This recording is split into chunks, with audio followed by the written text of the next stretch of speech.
Hello, everybody, and welcome to the Gilded Flask, where adventure is never far. My name is Barry, and I will be your dungeon master for this game. And I'm joined by three wonderful people. Please introduce yourselves. Hello, I am Daniel. I am playing Corey Flint, the Tabaxi Artificer slash Rogue. Hello, I am Morgan. I am playing Briar Aurelia, the Tiefling Fighter. Hi, I'm Jed. I'm playing Petra the Furball, who is a Sacred Flame Paladin. We play Dungeons and Dragons every week on Friday at 6 p.m. EST on Twitch, which is but you can also watch our playthroughs on YouTube as well.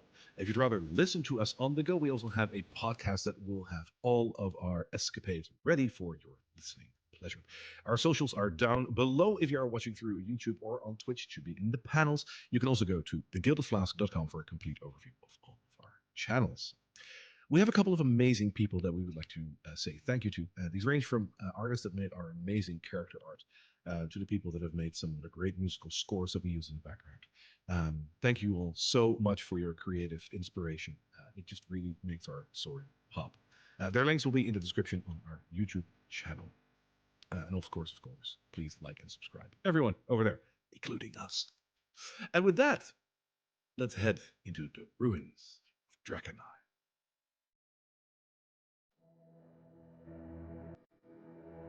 Drakkenheim. Once the glittering jewel of Westamar, beacon of civilization, academic study, and religious pursuit. But one fateful day, death fell from the heavens, razing the once vibrant city to rubble. Then, sickness, pandemonium, and monstrous mutations that overtook the few who survived. And yet, beneath the decay and calamity, the remains of Drakkenheim revealed a new secret. Whispers of this discovery crept across the lands. Delerium. Survivors, crusaders, and fortune seekers from near and far battled for dominance, ruthlessly vying for power over the ruined city. In the midst of chaos, three heroes stand ready to survive, to rebuild, and perhaps to profit. And the key to their success may lie deep in the dungeons of Drakkenheim.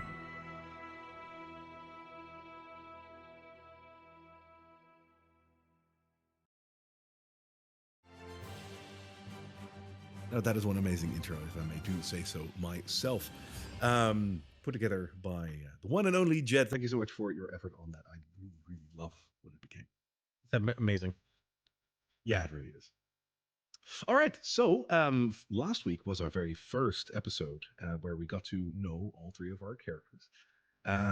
They come from three different walks of life. They came into Emberwood Village, a small hamlet, if you will, slightly larger than a hamlet, on the outskirts of Drakkenheim, about 2 miles out of the city limits. You got to know each other a little bit. You got to explore Emberwood Village a little bit. And from there, you decided to venture into Drakkenheim because there is so much to learn from Drakkenheim. And well, you've heard about this interesting crystal called Delerium. You want to see some of that for yourself. So you got together and you decided to have a foray into the general area of Drakkenheim. That is where we left off last week. Do you guys want to add anything to that? Well, I mean, obviously, we're about to go make ourselves some pretty big names. This here place. Make sure everybody hears the wonderful name of Corey Flinziker and those other two guys. Oh, hey, I'm one of those other two guys, I think. Sure. Apparently, I'm one of those ones too. But I'd prefer to not have my name shouted out to the heavens, please. Don't worry about it. Don't worry about it. I'll keep you in the background. It's all good. So Corey and Associates. Huh? Flint's and Associates, or Flint's in the gang. Flint's in Well, the that gang. does bring us to an interesting point. You haven't really decided on a group name just yet. You don't have to do that right now, but that is still a point for your agenda to at some point decide what your group name. If you even decide to stay together, because you barely met. I mean, they're pretty useful. Um, I think that is enough talk, right? Let's head into the game. So last time you headed towards Drakkenheim. As I said, Emberwood Village is about 2 miles away from Drakkenheim, a little bit towards the southeast of Drakkenheim, if you will, and it's about 2 miles out of the city's outer reaches. I told you a little bit about the city itself, but what I didn't do last time, because I wanted to keep it for this, such an amazing. I want to take you guys and everyone to the map of Drakkenheim. Because really, looking at this map, probably an awful lot as you plan your route through this adventure and through this city. So welcome to Drakkenheim. This is the map of Drakkenheim in its current state, more or less. Looking at the map itself, you will probably immediately see this really big round area that is coated in purple. That, if you zoom in on it a little bit, is called the crater. This is the location where the meteor hit when it came down onto Drakkenheim. It did a bit of a skid, but this is ultimately where it landed. But that is not the only place where it did damage, because sure enough, it was an actual meteor, and hitting an entire city with a lot of people in there, it caused complete devastation. The city was coated in eldritch fire, and a lot of people lost their lives that very day. Those that didn't, however, quickly succumbed to the aftermath of the meteor, because it isn't just a meteor that came down. The meteor itself started seeping this really thick, weird-looking, weird-smelling mist. That's called the Haze. It is a purple, pinkish mist that is permeating around the entire city and about 2 miles out. So really, Emberwood Village is just on the cusp of this mist. It is just on the safe reaches of it. Now, the meteor crashed into the city about 15 years ago, which means that people have learned a lot about the meteor and its effects over the last 15 years. There's still a lot of mystery to it, but people have learned a couple of things. And these are things that you as adventurers will know as well. For one, the haze itself is special. There is still a lot of research to be done, but people know that the mist itself does things to people. People that go into Drakkenheim sometimes come out with the strangest of mutations. Big extra arms that are sprouting from their backs and their face changing into just a row of teeth, to name a few, and it can get a lot worse than that. People attribute this to probably being exposed to the haze for a prolonged time. Another thing that people know is that now that people don't really live in the city anymore, but has become a playground for adventurers and others that come there with purpose rather than with a wish to live. People have learned that you shouldn't stay in the city for all too long. Taking a longer rest in the city does not give you the benefits of what it would usually do. So while you can sleep within the haze, it will not give you any rest, and it will certainly not heal your wounds. Something to keep in mind. The fog itself is around the entire city, but it is especially thick in certain areas. You can easily notice that, and it is, of course, up to you guys what you do with that. Now, as for the layout of the city, there's a lot of places that you will discover in time, but most importantly, there's a big river that goes right through the city. It's called the Dran River, and it cuts the city in half. There are 4 major bridges that cross the river, and they're all inside the walled area of the city. The city has sprawled over hundreds and hundreds of years and has created a vast network of houses and streets beyond, well beyond, the walls of the city. This is where most people used to live, rows upon rows of relatively simple houses, not shacks per se, but just simple living quarters, and some other things here and there. The occasional bar, the occasional shop, etc. Beyond the walls was where the city's heart was, with, as you can still see, the spires of the Cathedral of St. Vitruvio, and also the large, inscrutable tower of the Amethyst Academy that, while hit by the meteor itself and cleaved clean in half, is still floating in defiance of gravity above the other part of the tower. The other spires that you can see above the city's walls are those of Castle Draken, the original castle of Drakkenheim. They are still there, slightly damaged, but you can see them from afar. You are currently approaching from the southeast, so that would be over here. Which means that you are currently coming towards the city on Champion's Way, one of the major roads towards the city's heart. I would say that you're basically on the verge of the map right now, and it is up to you on how you want to go into the city, how far you want to go into the city, and where you want to stop and look. It is your story. What do you want to do?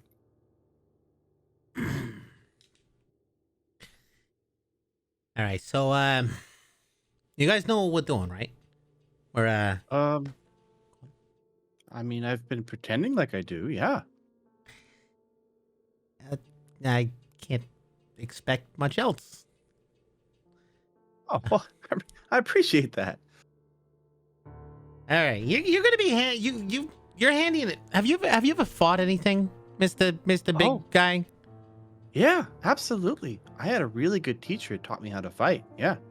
Okay, cool. What kind of what do you do? What's your whole thing? I haven't really talked to you about this. What's your whole game? What do you play? Oh, what do you do? Well, and he has his hammer over his shoulder, and he kind of takes it out in front of him, and he's like, well, this thing's pretty heavy.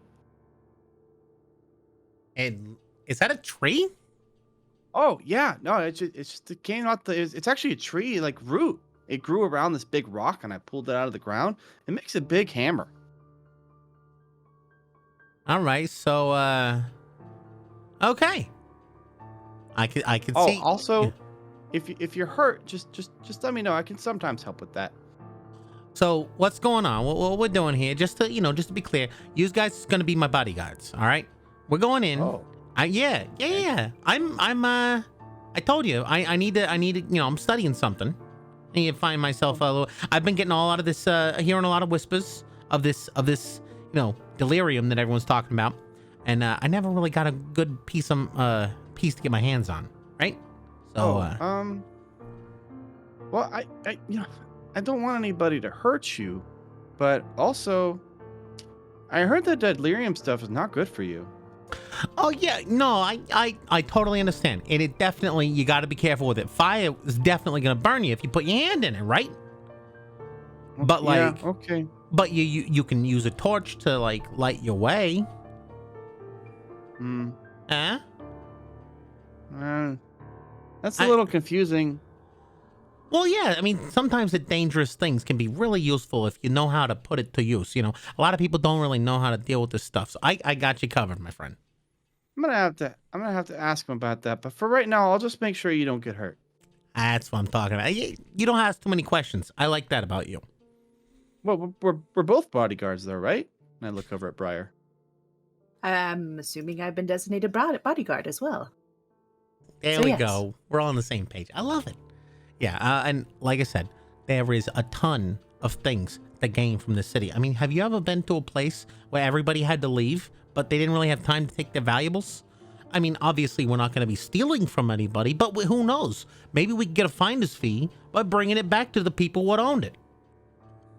Assuming those people are still alive. Exactly, and if they're not, who's to say we don't, put it to better use? When you, at the mention of, have you ever been to a place where everybody had to leave? You see Petro kind of just hang his head a little bit.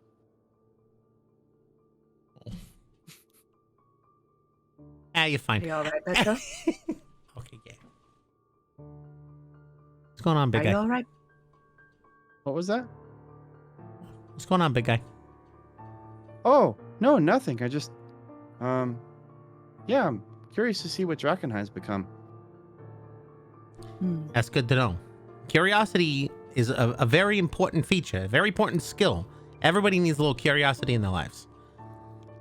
So, I don't want to say it. You're a tabaxi, and I don't want to say it. Well, obviously, I need a lot of curiosity myself. You know, when I was young, one of my mentors, she used to tell me, "Curiosity saved the cat." And Exactly. I think that's true here. I don't know about saved. More like enlightened. Oh, maybe that was the saying. I don't remember how it went. And a very wise mentor. Anyway, so we're gonna go down this path. Now, one of the things you're gonna notice, you see that over there? He points to the cloud of terribleness in where the city is. Oh, that kind of looks like a train, like a hype. I mean, sorry, cloud of. Yeah, the cloud of malevolence over there. Now, like I said, this stuff's dangerous, right? It's dangerous if you know how to deal with it. I mean, you can deal with it. That's something that we probably want to avoid. I've heard some pretty bad stories about people who've gone in there. All right, so we're not gonna go over there. We're gonna avoid that for now. We like I said, curiosity. We gotta learn a little bit. We gotta do some investigation, and we're gonna go in. Maybe find a couple of places that look a little empty. See what we can find. Maybe we can find something worth a little shiny, you know? Oh, you seem to know a lot about this stuff. Consider me your Drakkenheim tour guide. I've been here for years and years and years. I know exactly what I'm doing. So we carry on walking down the street. All right. So, in essence, you're looking for Delerium, and since this is the first time you're actively going to be looking for it, so this Delerium that you guys all know is a crystal. Nobody really knows where it comes from, but everyone is tying it to the meteor because it wasn't here before the meteor hit, and when the meteor hit, all of a sudden these crystals started popping up everywhere. It is really a crystal type item. They look very jagged. They come in all shapes and sizes, though most of them are about the sizes you can hold in your palm. There are reports that there are crystals the size of people and bigger, but you'd have to look for them. Delerium has a couple of interesting properties, especially people that wield magic are very enamored with the crystal, as they notice that the magical properties of the crystal might be, bless you, might make you sneeze. Some people are allergic to Delerium. Sacred flame be with you, friend. Thanks. Sorry, Haze gets me sometimes. So in character. I love it. Where was I? So the magical properties of the crystal are a point of study by a lot of wizards and mages around the world. But people all agree that there are strange magical properties to the crystal, but there is a certain attractiveness for everyone that wields magic. If you don't wield magic, or if you don't really care about that part, then there's always the financial aspect of Delerium. There is a huge market for Delerium, and there's always someone looking to buy it at a very, very good price. So multiple reasons to go and get your hands on some Delerium. Now, the outskirts of the city, you're going to have to look for this. Like, it's not littering the ground everywhere, because if it was, the price wouldn't be that high. So my question to you is, how are you going to look for this? So as far as I know, this stuff glows. At least, okay, what time of day is it? When did we set out? We set out early, right? We didn't really establish a time, but let's just for the sake of purpose say that it's early morning. Sure. And I think we did stay the night at the old place behind the Barking Buzzard. Oh, you did, yeah, because you got your own place. So then indeed it is morning, and like traveling 2 miles is not that far. So yes. All right. So hey, you said earlier that, and you did it with the with all Rattleshanks over there. You can you got a little bit of a sensor of arcanical things. Oh, are you looking for arcanical things? Yeah, that's what this stuff is really tied to the arcane. And you said something about finding stuff. Oh yeah, I'm actually pretty good at that. It has to be kind of nearby though. Is it like you poof, you just poof, and you anything nearby, or is it something that you can walk around with and keep up? Is it like you have goggles? What do you use? It's more like I catch a whiff of something on the air. Yeah, like if it's evil, it kind of smells like jalapeno. If it if it's like magic, it feels like kind of smells like cinnamon a little bit. So it's really just more like I kind of just have a smell sense kind of type thing, but it's not really smell. It's like kind of adjacent to smell. Does that make sense? Delirium, from what I've heard and what I've been told, kind of smells like this. And if I can use my shocking grasp to create like a spark between some fingers. Sure. And go ahead. Like, I know why you're doing this, so go ahead and explain it yourself. So you have it's like, what did they say? They said it was like a freshly struck lightning bolt or something, like electricity, like a zap, like a shock. And you what's in the air is like everything feels like, it smells like a crackle, if you know what that means. And as he does this, Petra is going to cast his Firbolg magic, which is detect magic. Okay. And see if he senses the presence of any magic within 30 feet. And the description of the spell is that you see a faint aura around the visible, around the object. But in my case, the way that we're flavoring this is that you would smell it. So for how long does it for the last? spark, Uh-huh. yeah, I believe about 10 minutes, right? Oh, the spell, how long it lasts? Yeah. Good question. 10 minutes. Yes, concentration. Cool. Wonderful.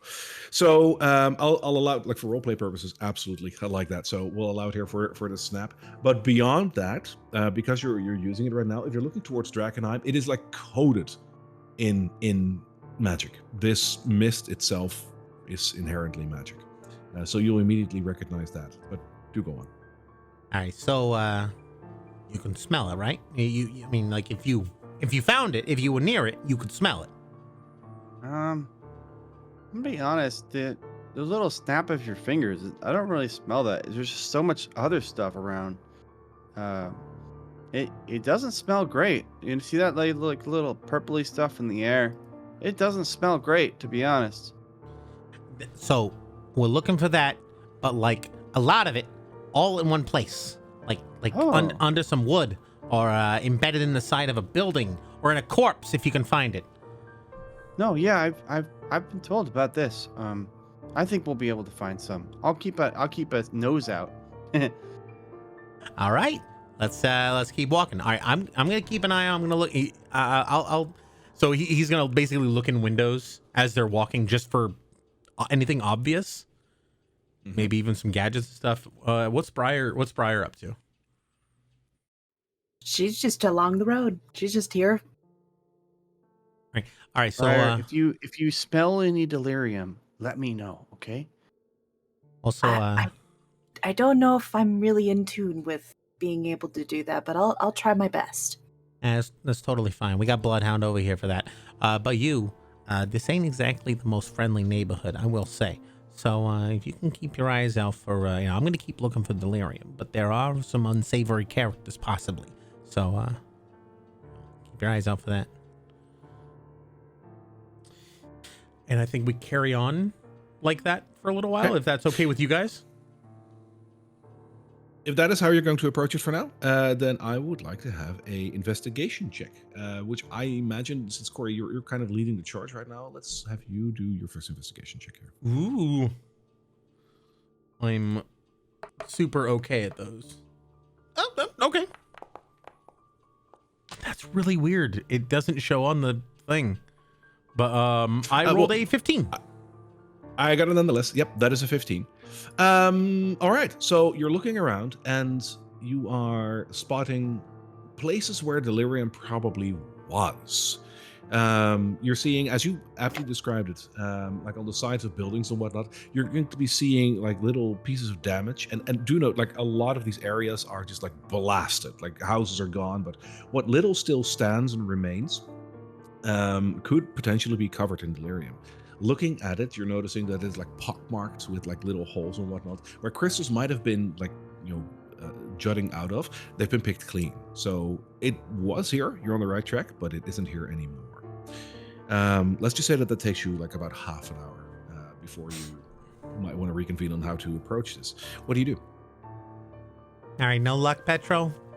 Didn't get anything? Oh, I mean, I smell a lot of different things, but to be honest, I can only do that for a little while. It's been a while since I smelled anything magical. All right. No worries. Briar, did you see anything? I haven't noticed anything. Also, if you see a frog, can you let me know?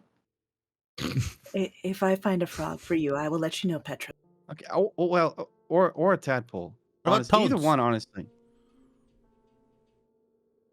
Note to self: add frog to Drakkenheim. What's What about toads? Any interest in toads? Oh, yeah. Those are pretty simple. Those are cool too. I hear they Yeah, give you they- warts. Oh. I don't know if that's true. Is that true? Sure. Wow. I'm so glad I have you to teach me about nature. I always like learning more.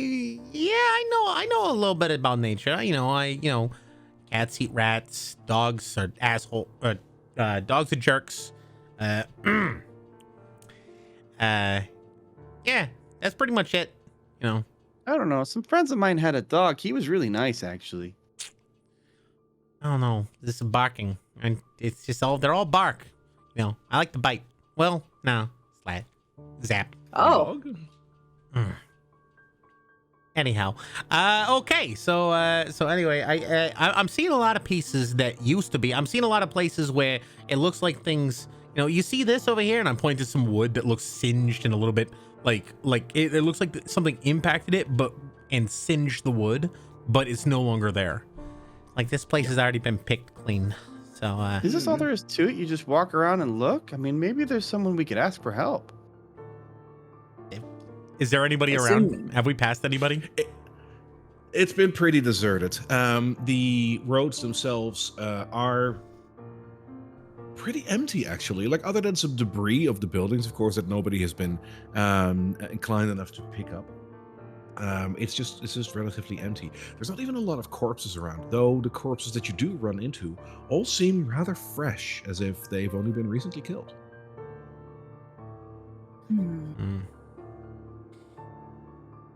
I'm gonna be right back, guys. I won't.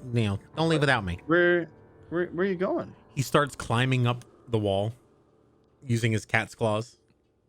All right. Let's just say that there's like one building like that still has like its chimney like erect. Mm. So yeah, you can get onto that chimney. What do you want to do? Just to have a look out? I want to look around, just see if there's any activity going on. If there's any other people, because I mean, if we don't find anything, maybe we found someone who did find something. Okay.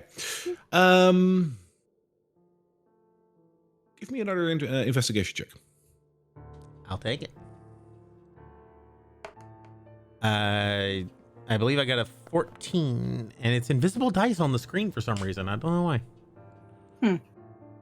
But yeah, 14. I saw like we saw the shadow. Yeah. But it's definitely 14. I see it on my screen. The shadow of its former self.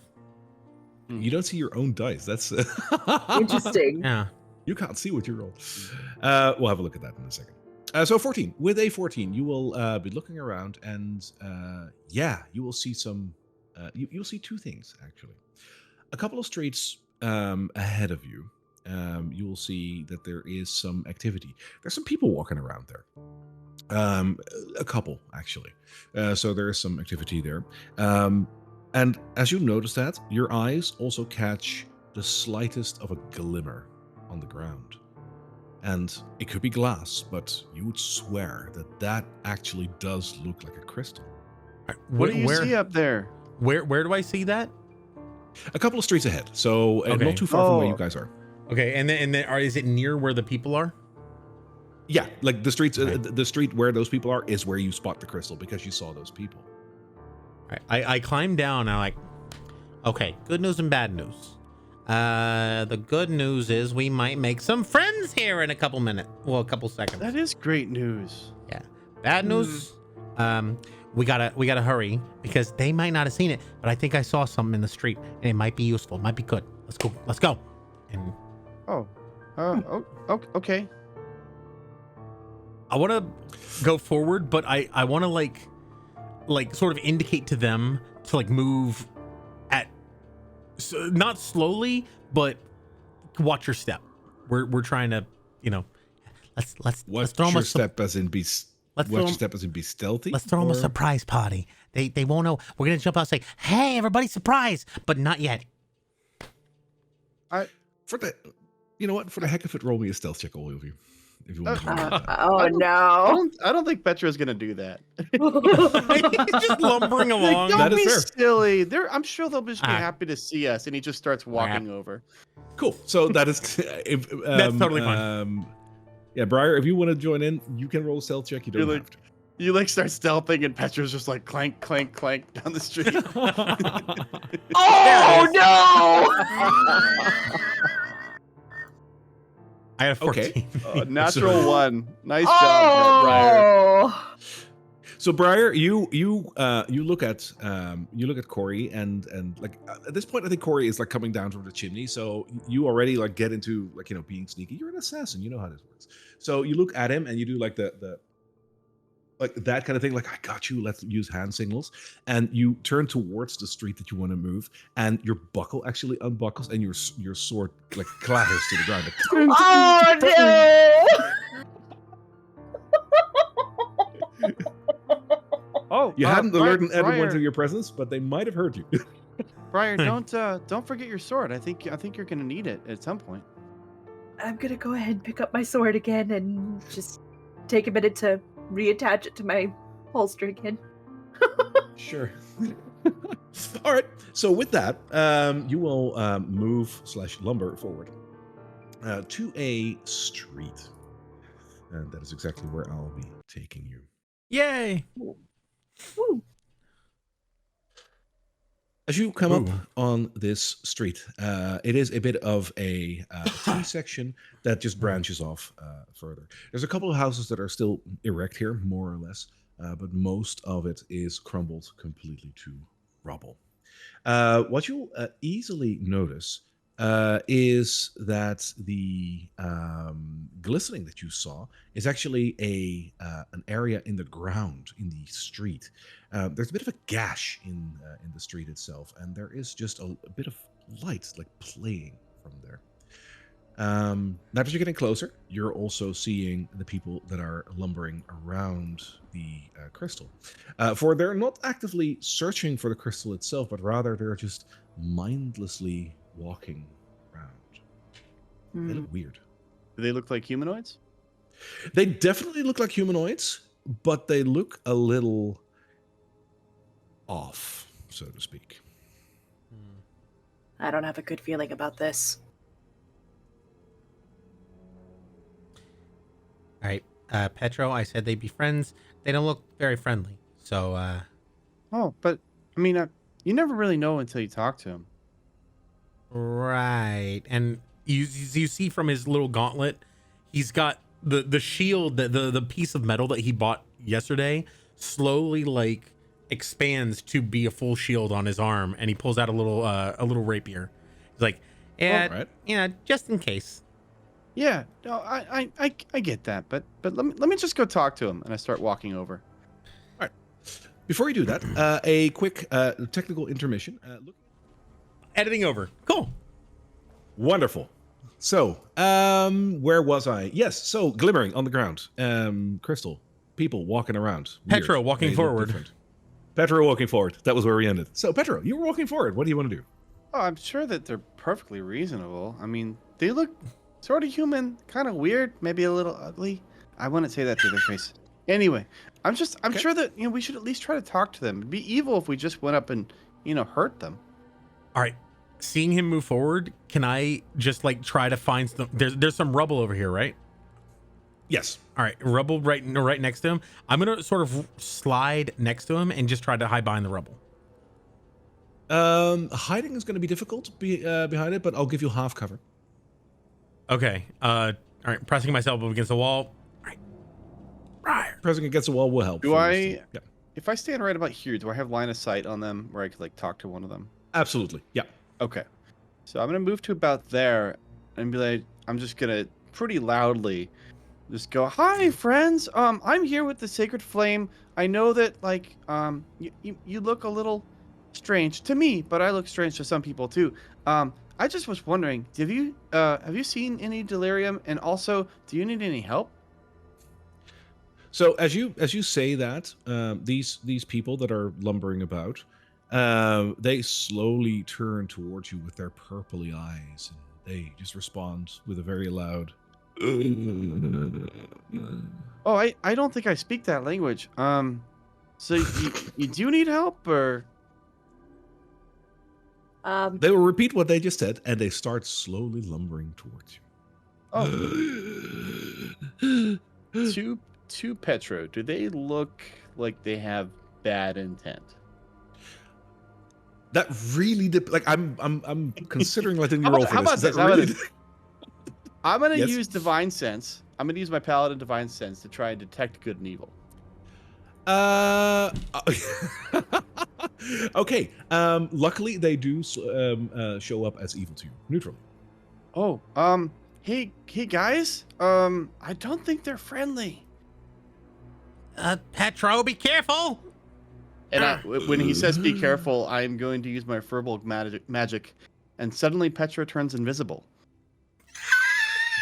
Cool. That's a way to be safe.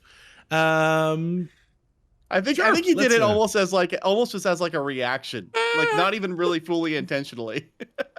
Oh, that's actually You are really very cool. invisible. That's a new effect I have. They will have noticed Briar, though, because she's standing like right behind him. They probably won't have seen you just yet, but they will move forward. Is there anything you guys want to do right now? Because if not, I'm going to initiate combat. I would like to ready an action to just stab the first thing that walks past me if it doesn't knows me. I'll allow that. Briar, do you want something? I'm gonna go ahead and get my short sword out and ready to start. Actually, no. I'm going to shoot at the one furthest to the back over here. Can I get it to... Hang on, I'm trying to get Sure. it to the point. I can see it. Like I can see your cursor. So the one furthest in the back. Sure. Yes. I'll give you one shot for free. So go Okay. ahead and make your shot. Okay, let me... Come on. And Oh, I think as Petra turns invisible and all this is happening, he stands in between Corey and the nearest husk. I'm getting ready to stab in that direction. By the rules of combat, like what you just described, you're gonna stab Petra, but like I'll be Oh, no. the first thing that comes near. I'll be nice. That's true, Um, actually. But the first thing that comes around the corner. So. Oh no. But Does I it think the fall? intent. So like as it So you roll a rushes 12. Briar, then shit. Sorry, go on. So you roll a 12, and a 12 hits. So that arrow will plant itself into this haze husk that is moving slowly towards you. So make your damage roll. perfect. Normal? Do we have any Oh, hell yeah, Briar. battle music or anything? We do actually, but like I'll start that when the battle starts. I'm giving you a free action. Oh, cool. Sorry. Yeah. That's and a- Briar just rolled max damage. Well done. Damn. So that is 10 damage on the haze husk, which just it just like plunges into like a shoulder and just sticks out on the back, and there's like some purple blood that splashes onto the ground. It doesn't look bloody yet, but that sure as hell hurt. And with that, you guys can roll for the very first time for initiative. Yes. Let's go. Let's go! Woo! Right. And here we go. And you guys, oh, come on. My beautiful dice. So just That's a 2. for reference, just for context for everybody, my test rolls in the intermission were nearly all ones. And then I got a 2. You got a what? What'd you roll? 2, which is a 5, total 5. Oh! Oh my God. What did This- you get, Briar? I got a 1. Which turns into a 3. I think Ah, our first shit. outing might not be a great outing. and Oh, I man. got a 6. Corey, you rolled a 2, right? Because that is if I had to plug in any 2 quickly. Like I know. I got a it was 5. 2 I got a total, total of 5 5. total. Yeah. Thank you. I'm pretty. So a 6, a 5, and a 3. initiating. Yeah. Yes, we are very on That's top of it. That's a We're like start. this is the first time we haven't seen these haze hucks before, so we're getting a little bit our bearings. Sense. So let me add these to the turn order as well. And let's roll those NPCs. Catch the dice. There we are. Oh boy. Wonderful. Oh wow. I'm gonna see if I can move this. This is interesting. Yeah, if you want to move the carousel a little bit for yourself, you can. If you hold it on the little I straps see on it, the left yeah. side, you can move it. Yeah. So people can see the order. This is gonna be fun, guys, because Oh, boy. Is that's it? an interesting order. Is it gonna be fun? I mean, How I didn't sure wanna are you kill about outright, that? but it's good. Hey. Let's just do it. He's got his rapier ready, and he looks a little bit afraid, but he's like ready to spring at whatever comes around the corner. So, Hopefully not It's Petra. not letting me move the bar. Sorry. so the Haze start first. One of them will try to reach Briar, so they will move past Petra. Does that start They will my make that. get my action? My ready to It action? will. Yay! Okay, so I'm going to stab. If I can. If I can figure it out. There we go. Okay, rapier. Boop. And that is going to be a 15 to hit. Ooh. Which definitely hits. Nice. All right, and does that apply my sneak attack? Yes, it's in between you and an ally. It's only 1d6. I actually don't know how to add that in D&D Beyond, so I'm just going to roll a d6. So, just feel free to roll separate. All right. In D&D Beyond, there is a separate button for, I believe. But this one's too. Roll. Okay, so that actually, is. it rolled sneak attack. It rolled Oh, it sneak did? attack already for you. Oh, okay. Cool. So I got a total of 11 damage. There you go. That makes it bloodied. Cool. So yeah, Which you he springs forward and stabs it in the side as it rushes forward as his ready action. Love it. So it gets a poke by you, which I think will immediately make it turn towards you and try to attack you. Ah, crap. Ooh. So it will raise one of its like bony, sinewy hands and just like try to punch you. Which it will do for a 16. That hits. That meets my armor class. That is 4 points of bludgeoning damage. Ooh. Ah, crap. Ow. The next Haze Husk comes up and will not be able to reach, so he's just stumbling along. Nope. Doors are closing and opening. No, they're not. The next Haze Husk, which one is that? Oh, there is another Haze Husk stumbling towards you guys from another street. Oh shit. And then finally, we have one here, which, this is going to be interesting. The Haze Husk in front of you, Corey, will try to go and attack you, but it'll bump into Petra, who's invisible. I'm going to do a quick roll on that. Yeah, He doesn't understand that, and he'll forfeit its turn, because he doesn't understand what just happened. He's walking blindly against Petro. love it. I love it. Oh, excuse me, friend. It's like watching someone bonk against a glass door. Bonk. Bonk. Like, you're probably going to attack, so give up your stealth anyway. So can we just for flavor say that, like, that bonk also, like, dissolved your stealth? Even if I don't attack, actually, that only lasts one turn. At the end of one is turn true. until the beginning of the next turn. And so, even if I don't attack, I'm still gonna uninvisible. Just so That's that everybody hilarious. At home knows how this works. That's called Love hidden step, and it's a Furbolg feature. I love that. Poof, you're back, and it's your turn. I'm gonna turn to Corey, and I'm like, I'm pretty sure they're not friendly. Not and friendly. then I'm going to attack this one that's right above me with my maul. Does he get advantage from Do having been invisible? Did he actually turn invisible from? No. You turn invisible at the start of your turn, so Oh, attack okay, happens. okay, got it. Yeah, I don't think that that's the intent of hidden step. No. Okay, So it's If you get attack away. from invisibility, then yeah. Right, it's right, to got it. escape. It's Cool. to escape, not to like sneak attack. I'm not a rogue. Cool. I'm not a paladin rogue. I'm already a druid. No, you're not. Everybody keeps Not a calling me a rogue. druid. Oh. You're so Yeah, good with I'm gonna- plants. Attack, normal, and we got a a 9 to hit. That hits. No way! Whoa, Oh my goodness! awesome. Amazing. Ayo. Okay. Right. Oh boy. Give me a sec here. No How worries. do I roll? Oh, damage. It's just a separate. Okay, I get it. It is. We are learning, people. yeah. That is going to Ooh. be 11 damage. Look at that. And you attacked the one. Ooh. You attacked the one that Corey attacked as well, right? Correct. The one right above me. So you swing this hammer and you just take his head clean off. It dies. I Oh. imagine he said, Gosh. I don't think these guys are friendly. And he just turns, and while turning, the maul just sweeps its head off. Yeah, accidentally. Yes. Bumps into That's him. perfect. Oh, excuse me, friend. Gone. Oh, excuse me. Oh, I'm sorry. Oh, excuse me. Oh, I'm so sorry. That's gonna be my. Excuse me, That's gonna friend. be my turn. I'm gonna stay right where I am.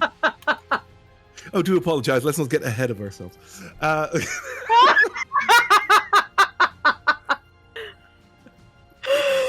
All right, Corey. I'm getting a headache.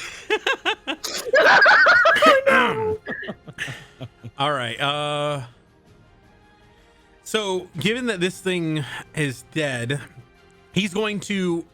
I'm gonna flavor it as he leaps up to Petro's shoulder and just leaps forward, but he's basically just he's walking over here. Leaps up to Petro's shoulder, leaps over the dead guy, and lands Oh, I on thought this you were gonna side. stay on my shoulder. One day, my friend, but I'm holding a rapier right now. So I'm going to as he's twirling through the air, stab into this husk that I think was looking at Briar initially, but it's next to Petro, so fingers crossed. Okay. What am I gonna do? Here we go. Oh crap! That's a 9. That hits. Okay, so it looks like it's gonna miss, but he acts like he kind of like goes and but he ends up catching it anyway. And let's see. Oh, it is 7 damage. Plus a sneak attack of 1 is 8. Oh, total 8. Why did it say 7? Okay, yeah, 8. Awesome. Thank you. So yeah, 8 damage. 8 there we go. lands there. Which hurts. There probably going to be some like liquid delirium blood like dripping out of his body, which is not worth much, mind you. And then he's still he'll standing though, of course. and then he'll retreat one step closer to Briar and hold up the shield. Yep, you're still within range, so he does not get a opportunity attack. Wonderful. Briar, your turn. Okay, I'm still gonna have my bow out. I'm going to take just 1 half step this way, Yes. and I'm going to take another shot at the same husk that Excuse me. Corey took a swing at, Sure. and shoot it with my bow. There we go. That is a solid hit with a Nice. 12. Perfect. All right, rolling my damage. Oh, well, Not a very solid hit still. 3 damage. But that does make it bloodied. okay. Which, for those that are watching rather than listening, if you look at the tokens, they actually do start getting bloodied whenever I call that out. So, a little fun feature. Anything else, Brian? That is the end of my turn. All right. The husk with the 2 extra arrows considers briefly that he has ammunition and then realizes that he doesn't have a crossbow and lumbers forward, meeting up with Corey. I love that. I like to be descriptive, guys. Come on, like this is why you become a DM in the first place. Exactly. Like I think I'm supposed to do something with these, but I'm not sure what. That's me in the morning. Oh, shoot. And he tries to hit you for an 11, which I think misses. Yeah. So yeah, he ducks behind his shield and not used to fighting. And that is all he can do. Which brings us to the top of the round. We have the husk that is that was attacked by you, Corey. Who will, in its turn, attack... he'll attack you, because you hurt him. Makes the most sense. No, he won't. That's a 7. Okay, so you see some like general sparking from little nodules on Corey's leather gambeson, but he's like, "Work, damn it, work!" and nothing happens. But he's still like behind his shield. Love it. All right. The next Haze husk, which is, I believe, it's this one. That's the one around the corner. Yep. will shuffle around the corner, but won't be able to get far. Corey, as you, it's not your turn yet, but as you are finicking with your armor and like holding your shield up, cats have this sixth sense, right? Like cats do. Like they feel when something is amiss. The hair on the back of his neck stands up. Yeah, I'm not going to give it to you as an actual game mechanic, but just for flavor, you're feeling that something is up here, other than the fact that you're being attacked by literal zombies. In the corner of your eye, you think you saw something moving, and as you look over your shoulder, you're noticing that there is another creature coming towards you, which doesn't look like the zombies that you're currently fighting, but rather a different version of it that has no face anymore, but rather a big hole that is lined with very sharp teeth, kind of like a bloodsucker. It hops from behind the ruins and tries to attack you. Briar, look out! And Crap! yes, that is. Why is everybody so mean here?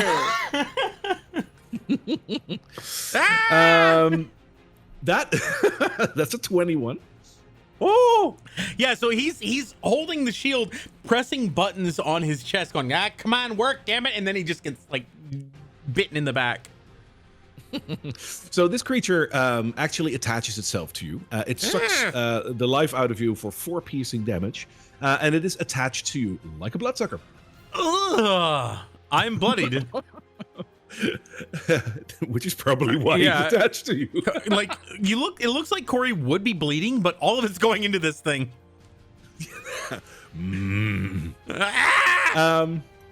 And finally, the Haze in front of Petro will try to attack Petro, which he does for a 15. Does not hit. All right, it glances off of your pauldron. Then Petro knocks a little bit of the moss off of my pauldron. Hey. Oh, that makes you angry. I would like to rage. Yeah, I know you do, but unfortunately. Oh right, long class. Never mind. They have this thing called Smite. It's like a holy rage. Yeah, basically. What do you want to do, Petro? Oh, I'm sorry. It comes to me. Yes. I'm gonna this guy that just attacked Corey. I'm gonna move toward him, and yes, I know that will provoke some attacks of opportunities. 2 indeed, which will be a 13, which misses, and a 5, which misses. Beautiful. It's good to be big and lumbering and have lots of armor. I imagine they're actually hitting, but it's just so small. It's like, ow, stop. Hey, quit it. Seeing this bloodsucker that's attached to Corey, he's just going to yell at it, and he's going to say, "I am a bodyguard." And he's going to attack with his maul. Sure. That's great. Oh. Oh my god, I don't know what's going on. It's going to be a... Oh, that's natural 20! Hey. Yes, first crit! I love it. Woo. That's perfect. Yeah, that definitely hits, and we'll detach it, but we'll also do some damage, so go ahead, buddy. We do crunchy crits, by the way, which means that your first dice will max out, and it does whatever you roll next to it. So it's going to be a lot. Let's do it. So that's... Oh, so I just roll now normal damage? And then just add roll normal damage to... plus a max dice. Got it. Oh. So we're going to add 6. With the mole is like a... Yeah, 6 plus whatever you roll. So it's going to be 11 plus 6. 17 damage. No, I think it's 12 because it's 2d6. So it's max of that. Right? Yeah, so you rolled a 3 and a 5. Oh, you're right. Which by default it's 1d6. So that 3 becomes a... No, it's a maul. It's 12, 2d6. Oh, then it's 4d6, so that's plus 12. Yes. So that's what, 23 damage? Yeah. Oh my god. So not only do you detach it, you crush it into a bloody pulp, like it's gone. It's gone? Not only do you it's dead. You don't just detach him from me, you detach his top half from his bottom half. Yeah. It's very dead. I am a bodyguard. That was so good. Does this thing, when I kill it, does this thing fully detach from Corey? Absolutely. Yeah, there's nothing, Okay. there's nothing that like resides in Corey that you can see. Ah, thanks, buddy. Okay. In that case, how are you looking, Corey? He's looking like he could be better, but I mean, he's basically he's on a scale of 1 to 10, he's about a 5. Okay. That's an interesting scale. Sorry, give me 1 sec. I'm still learning my I mean, class. on a scale of 1 to 15, take he's time. about a 7. Try and figure out if I have any heals that are bonus actions. But they look like they're all actions, not bonus actions. He's looking like he's still fending off 2 blows, so he's fending off the damage for the moment. Yeah. I think what I'm gonna do is I'm going to cast Shield of Faith on Corey. Okay. And so I think what I'm gonna do, and as you thank me, I'm going to say something to you like, I know that you make fun of the Sacred Flame, but it really comes in handy. And you suddenly feel like you're just protected by some sort of warm glow. And you now have, for the next 10 minutes, you have +2 bonus to AC. That's amazing. At first he thinks, yeah, it's working. Oh, wait, hang on. That's not my armor. And then I'm also going to use what's left of my move to move here. Yes, you can. Awesome. I'll remove the Delerium Drake so we can see you a little better. Beautiful. Thanks, buddy. You're an amazing bodyguard. Corey, your turn. All right, kind of renewed from the fact that Petro's now standing by his side. He's gonna go ahead and jab one more time into this guy right here in front of him. Let's do it. All right, stop stabbing me. And he's gonna get a. Is that a crit? That's a crit. Oh my god. That's a crit. Natural 20. How are we doing this? I don't know. Well, thankfully we have it on the screen. It's not just like, oh yeah, sure, you guys are getting crits. Fueled by anger. All right, so this is gonna be the sneak attack, and it's also gonna be plus the D8 and D6 from the rapier and sneak attack. All your damage. Oh my Yep, all God. your damage, crunchy crits. So that's a lot. Well, I rolled real low, so I got I actually got a 10. 10 plus 14, so that's 24 damage. Correct. So you cut him down, like Oh. as you might have expected. He's very dead. So he You, stop stabbing me and stabs him through the eye. Yeah. And it just falls to the ground, very inanimate. All right, so he's gonna keep his attention on the 2 down below, but he's side-eyeing the one on the left. He's not gonna move anywhere. He's just gonna hold up his shield, feeling a little bit more invigorated with this fire. Right. All right. I'm going to go ahead and put away my bow, and I'm going to unsheath my short sword and take a sprint next to Corey. And I'm going to take a swing at the husk that's right in front of him. Let's do it. All right.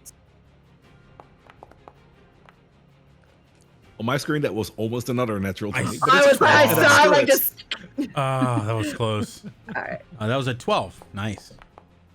Oh, 4 points of damage. That makes it bloodied. sweet. Okay. It hurts.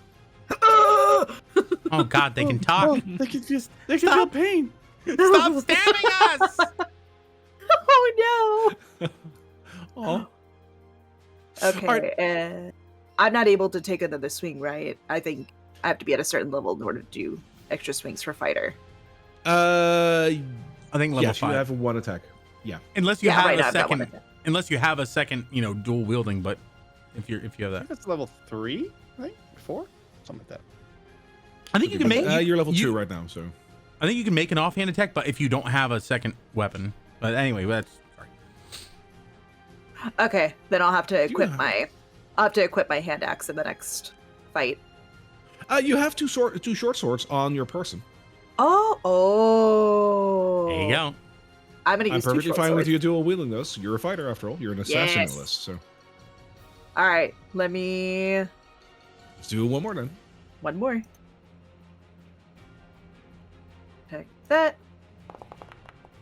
Oh, there it is! Wow! Another natural 20. 3 turns, 3 crits. Oh my god. So we got those out of the way at least. Yes! Gorgeous. So that'd be Guys, what, alright, 7 plus so 6. that is a easy. 13. All right, You're how really good at this. she's gonna stylize this. She's gonna bring up after she stabs with the first hand, she's gonna have her offhand, and she's just gonna like do like this little twirl and slice its head clean off. Oh, gorgeous. That's Yes. so cool. And the head does like a little spin and just flops to the ground, as does the body. It is very dead. Nice. Woo! All right. Well, that's another one down. Anything else? That's it for me. All right. Oh, hold the line. Around will roll. the corner, another haze husk is slowly crawling, well, walking forward. Briar, behind you, kinda, you hear a door opening. Oh, I don't like that. Crap. Yeah, it's one of those days. A creature is walking outside, or rather, stomping outside. You hear this. I mean, you hear the door opening, but beyond that, you just hear the just loud footsteps as this gargantuan creature comes out. He's not much bigger than the haze husks themselves, but he is broad, like almost like he's swollen up and ready to burst. Yeah, and he walks forward and stands next to Corey. Oh god. Oh shit! Oh, poor Corey. Hi.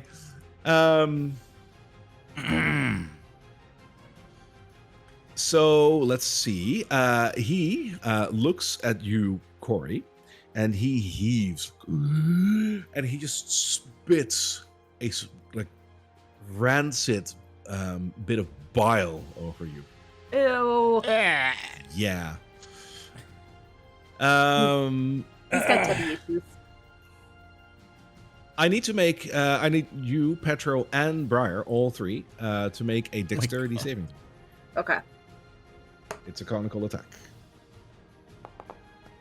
I got a 22.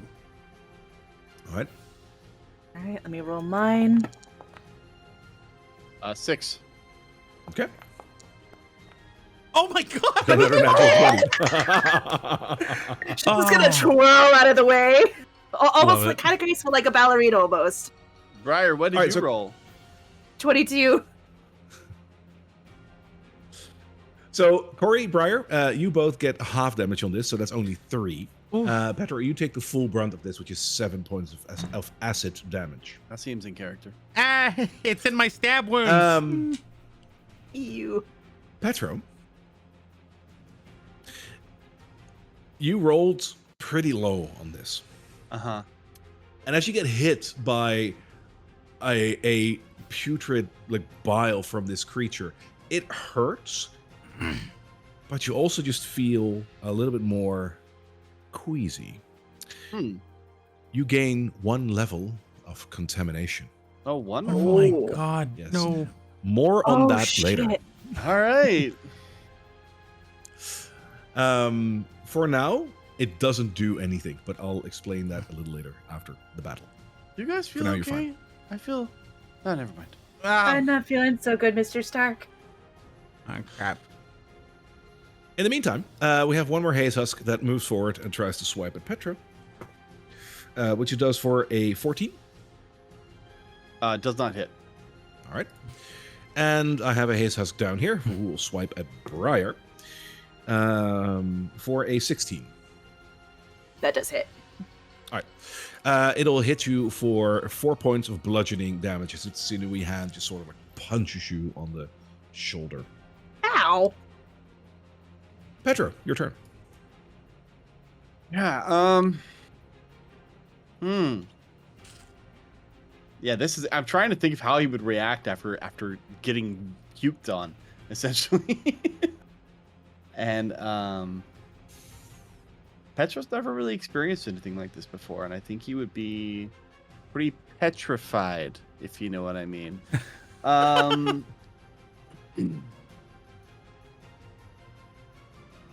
Don't turn yourself into a verb, Petro. It's not safe. That's a good point. And he's used up his Firbolg magic to turn invisible.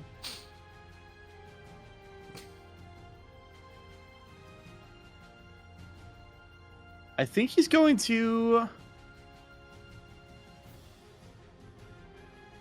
Yeah, I think he's scared of this guy that just puked on him. And so he's going to turn and attack this Haze husk that is to the right of him with his maul, and he's just going to be like, I just don't know how to deal with that big guy, and he's going to attack the Haze husk. That's a feel for you. That's going to be a nice. 21 to hit. There we That go. definitely hits. You know how to deal with these. Yep. I'm figuring it out as I go. And that's going to be 9 damage. Nice. Nice. Solid hit. And on that one, I think I'm going to add a Divine Smite, which is going to deal an extra 2d8 radiant damage. Nice. Sure. First smite of the Let's game. go ahead. Yes. That is going to be 14 radiant damage. Woo-hoo-hoo. So as your maul just lights up by, I mean, as a matter of fact, it's your character. How does it look? So you guys have seen Petro attacking with his hammer, and it just kind of clanks into him, clanks into him, clanks into him. On this one, you see it just light up as like a flame, and it's almost like a blinding light for a moment, as it comes down on this husk and just seems to like slice through it rather than hit it like with bludgeoning damage, even though it's still bludgeoning damage. But it almost looks like it just slices through the husk instead of hitting it, and then it goes dark again, and the husk falls to the ground. Ooh. It definitely does, because it totally dies by the 14 points that you apply. I figured. Like It's an overreaction to getting hit by puke. Oh, you Yeah, say like- it's almost like his Firbolg reaction to turn invisible failed, and sort of like it triggered some of that divinity that he has into his attack. It's like fight or flight, yeah. I You just can't triggered my fly, fight or so I flight must response. fight. Was that the audio? You just triggered my fight or flight response. And I am a flightless bird. Alrighty, Corey, your turn.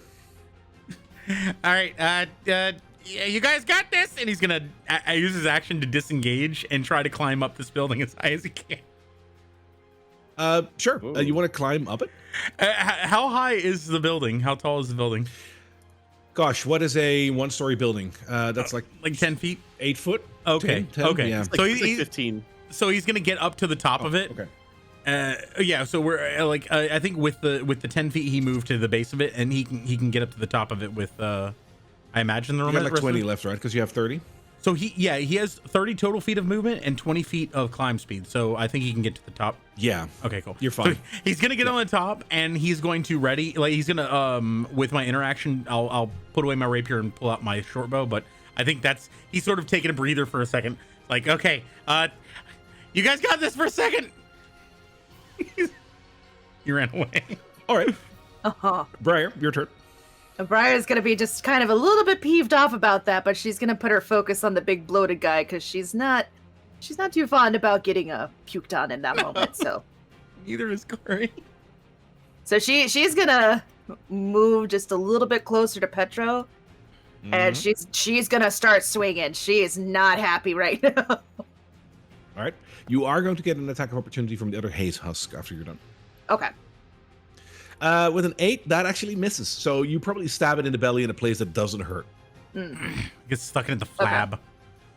Yeah. It just like grazes. Are you gonna use your other short sword?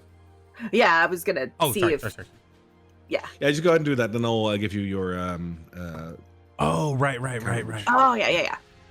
All right, I'm gonna take one more swing. I imagine he kind of like slid through her legs to go up the building after. Oh no! Oh, it was right before 14. It was right there. Into the same spot. stabbing Yeah, through a somewhere staggering else. coincidence, you hit the exact same spot, which is impressive marksmanship, but doesn't really do anything for you right now. Luckily, the other Haze Husk rolled an 8 on its attack of opportunity, so you're fine, I believe. Okay. Anything else? I'm going to use my second wind, and I'm going to try that again with the big guy. Let's do it. All right. You mean actions? Oh wait. Oh. Action surge, not that one. Action Sorry. surge, yeah. Oh, No. There we go. Okay. Action surge. Yes. Yes. Is it going to apply? It should have applied, so feel free. There to we go. use There we go. Yeah. Cool. All right, cool. I'm swinging again. Oh, there it is. 17. There That's we a go. hit. Okay, cool. I'm gonna Way do better. damage with that one. Awesome. 6 damage. Nice. Yeah, you poke a part of its belly, and there's like leakage. So it's not nice. Ew. Oh. All right, with that, I'm gonna do one more swing. Nope, because Oh, wait. that is that Oh, would be yeah, that's a right. yeah. That's one You hit. get the one attack. Okay. All right, we're gonna Anything go the else? other one. That's good for now. Alrighty. Top of the round, we have a Haze Husk that is lumbering down the road. Probably, Corey, you could probably see this more easily as it is coming from around the corner to the south. It is moving forward and taking its time because they're not that quick. Oh. The big guy will try to do the same thing to spray Briar and Petro, but for that he just has to heave. So he's heaving in front of you, and that costs his action. So that's all he does. Oh, okay. So you got a second. A single second. The 6 seconds technically. Oh. Over Haze Husk is the Haze Husk that is still in the corner. He's gonna neglect Corey. He's up in the building. He's gonna move to Briar.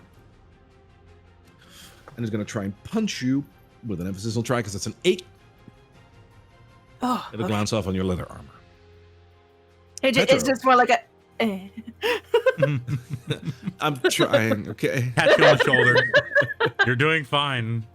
You're doing great, son. Can I ask, is this a cobblestone street? That's what it looks like. Yes. Like, I mean, most of the stuff that you see is debris from the other buildings, but yes, it's a cobblestone street. Yeah, There's okay. a reason why you're asking. There was. If it's cobblestone, then never mind. Elaborate, because I'll help you where I can if it makes sense. I had an idea. I have javelins, and I was thinking, what if I stabbed this guy in the foot and tried to prevent him from moving beyond the space where he is, to try and lock him in place so that we can run away safely. So cobblestone has the nice cobblestone is like, it's not a solid road. There are a lot of different small pieces. So this is a rule of cool question you're asking me, and I'll allow it if you roll well. So make an attack roll. If it is high enough, it'll also be pinned to the ground. If it isn't, but it might still hit, then it just does damage. So yeah, I'm gonna pull a javelin off of my back and try to stab it into his foot to try and lock him into place. So let's go ahead and do a attack roll with my javelin. On the bloaty dude, I imagine, right? On the bloaty dude, who's about to pukey dude. Who's It about is to a pukey dude? 14. 14. I'll allow that. Sure. You nail him to the ground. Do I get damage? And as it well, hits. or- Yeah, you can also do damage. Yes. It's not much, but it's going to be 6 damage as well. It makes it bloodied. Oh. Amazing. With that, I'm gonna turn to Briar and just be like, I think he's gonna puke again, and I'm gonna back up a bit.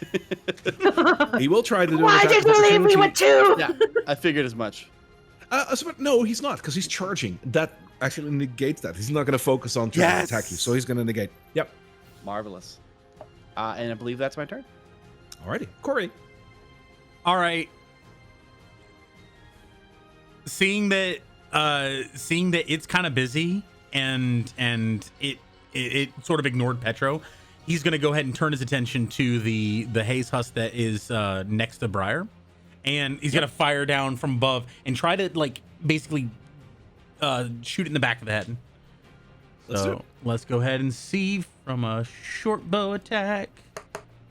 Ooh, that's a 19, I believe. Hit. That hits, and feel free to apply your sneak attack, Ooh. as it is close proximity to one of your party members. I honestly don't know how I'm applying sneak attack. Nice. It's just happening. So here we go. There you go. I got a 13 of damage. Nice. Oh, I don't. Oh, we did okay.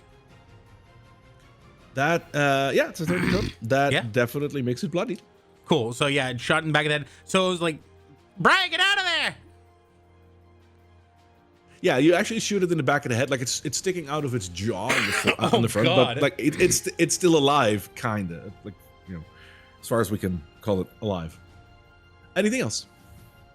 No, he's gonna also yell out, there's more coming from the south, and that's it. He's gonna keep his bow trained on him. I love that. Alrighty, Briar, your turn. Okay, I am definitely going to try and do my best to get out of this. So I am going to take a swing at the haze husk that Corey just took a swing at, or just shot at. I'm going to swing. Ooh. That's gonna hit, definitely. All right. And... Oh. It's damage, not enough to kill it, but it's damage. With 3 damage. points, it is still standing. Okay. I'm going to go ahead and take one more swing at the husk. Let's do it. That is an 8. That hits. These guys are not that smart in terms of defense. Yeah. They're kind of just... 5 points. You kill it, actually. Yes. Okay, thank God. Nice. All right, I'm gonna take a swing at it and watch it just kind of just crumble onto the ground, and I'm gonna use this opportunity while he's hacking up. I'm gonna move out of the way. Nice. Nice. And by killing that one, you avoided an attack of opportunity. So Yes. good job. Yep. So I'm I kind mean, of hurting a bit. We have top of the round. One more haze husk that is moving up the street, and it will reach Petro. Ooh. So it will try to attack you. It will attack you for a 17. Does not hit. I kind of. Oh, I didn't see you there. What's your armor class? 19. 19. Holy dang. Whoa. I took defense. Yeah, I took defense instead of Love as it. a paladin. Okay. So it hits something, but it doesn't do anything because, like, you're cool like that. Again, and- I imagine these things are hitting him, and he's like, "Ow, stop it!" Hey, You kind of did you like just come hear from, like this friend? very light thunk. Hey, yeah, where did you come from, friend? So the delirium drag actually exhales some putrid bile. It's really rancid, and it is in a cone that is 15 feet, which barely misses Briar and Petro. It covers all I the should have moved corpses. a little and- further. Yeah, But it covers I'm all of glad the I'm haze gonna husks that are cut down on the ground, and they gain a level of contamination, which I don't think at this point really matters to them. And he wants to move forward, but he's restrained, so he can't. Ooh, Yes. nice. I'm so Bringing glad that us to worked. Petra. Oh, it's to me. Yes. Excuse me, friend. I'm sorry you bumped into me, but it looks like you're another evil husk. So I'm really sorry I have to do this. And I attack with my maul again. I'm sorry, I have to kill you. Sorry about that. It's a 16. That's a bop. That's a bop. That's going to be 12 damage. 12 bludgeoning damage. Nice. That makes it bloodied. All right. I'm sorry I have to do this. And then that's my turn. Wonderful. Then we are with Corey. All right, so Corey's gonna move over to. Is the roof like angled in the way that it looks like on the screen there, where it's got a sort of Absolutely. corner? All right, so he's gonna move over to this side so that he's got a little bit of cover between him and the very large bulgy man. Can you roll me a quick athletics check to see if you stay on the roof? Because these roofs are like, they're Wouldn't terrible. that be acrobatics? Well, he's Sorry, acrobatics. Yes, he also has a climb speed. So does that help that he can? you're on the rip roof right in? now. If there's a Okay, I'll do the acrobatics check. Let's see. yeah, humor me first. Let's see what happens. Yeah, let's see what happens. Oh God, I got an 8. I'll let your climbing speed weigh in on this. The fact that like you're noticing that some of the shingles are giving way. Oh, okay, yeah. Yeah, so you're gonna be able to hold on well enough. Like the 8 isn't high, but you do have a climbing speed, so you're fine. All right. So he's going to noticing that it's very crumbly. He's gonna stop moving. He's like, oh, yeah. And he's going to see Petro down there, and he's gonna try to get the guy who's next to him. Oh, hey, friend. let's do it. Hey, I didn't see you up there. Hey, Petro. He just ran up there like 5 seconds ago. Wow, that's got a impressive. 23. I can't climb that good. He climbs real good. That's a hit. And so I imagine that when Pedro like bopped him back, his head snapped back, and then through his neck goes a bolt. But let's just Nice. see what actually happens. I got 10. 10 total. That kills it. Exactly, actually. Oh, perfect. So yeah, it like the arrow, like it bops back, arrow goes through the neck, and he's standing up here going, "Are we clear? What's going on with the big guy?" And that's it. Kill him. Love it.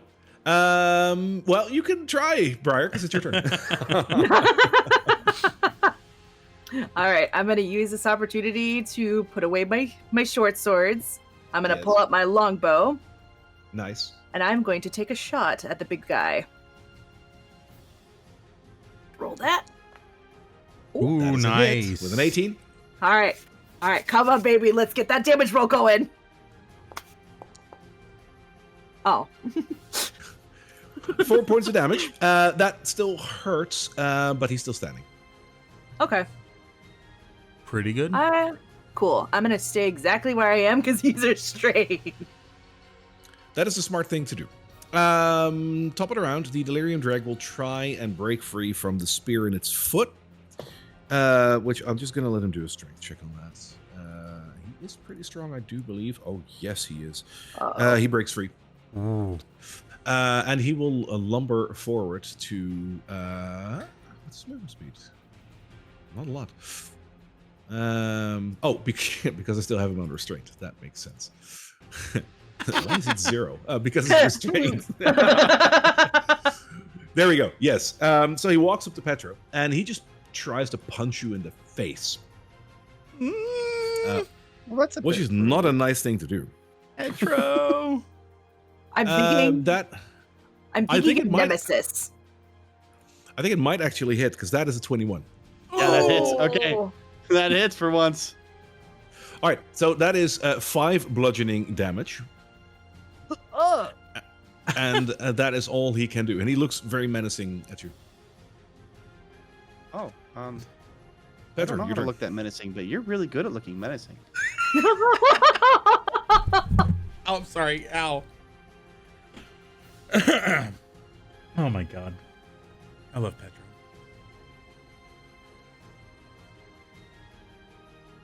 Are we frozen? What happened? Oh, okay. I don't know. I believe so. I believe we can still... Sorry. Oh, sorry. Oh, Did I'm I... sorry. Yeah, it's your turn, Petro. That's where the confusion came from. I thought it was Yeah. someone else's turn. It's very in character to forget it's your turn, Petro. Oh, Is it my turn? guys, are we still fighting? And Oh, wait. yeah, and he's gonna use some of his lay on hands pool to help himself. So as an action, I can touch a creature and restore a number of any HP using the pool. Can I split it between me and Briar, or is that not a thing? You could just use it on one target at a time. Okay, I'm going to use 8 of it on myself. Sure. To heal myself for 8. And that's my action. Nice. And then I don't really have any bonus actions that I can do. So is he currently heaving? Can you remind me? He just punched me. Right? He's not. No, he just punched you and is looking angry at you. Okay, I think because Briar's next to me, I may just stay where I am. And yeah, and I'll just say to Briar, like, he looks angry, but at least he's not gonna puke on us. We hope. And that's my turn. All right, Corey. Stop. For you, by the way, Corey, like you're on the roof. As a quick glance around, which you probably have done in the last 6 seconds, he is the last one that you can see, barring Briar and Petra, of course. Okay, yeah, I'm just gonna yell out, "Stop grouping up!" What? Because he vomits in a cone. He just yells out, "Stop grouping up!" and he just fires out at the guy in front of Petro. Let's do it. Let's see where we go. Da-da-da-da-da. I got a 13 plus 5, 18. That hits. Okay, doke. And let's see where it goes. 5, 8 damage. My friend, what happens? Okay. Yes. So I see him he punches Petro, and Petro like basically goes, "Oh," and he heals himself by lays on hands on himself. Right.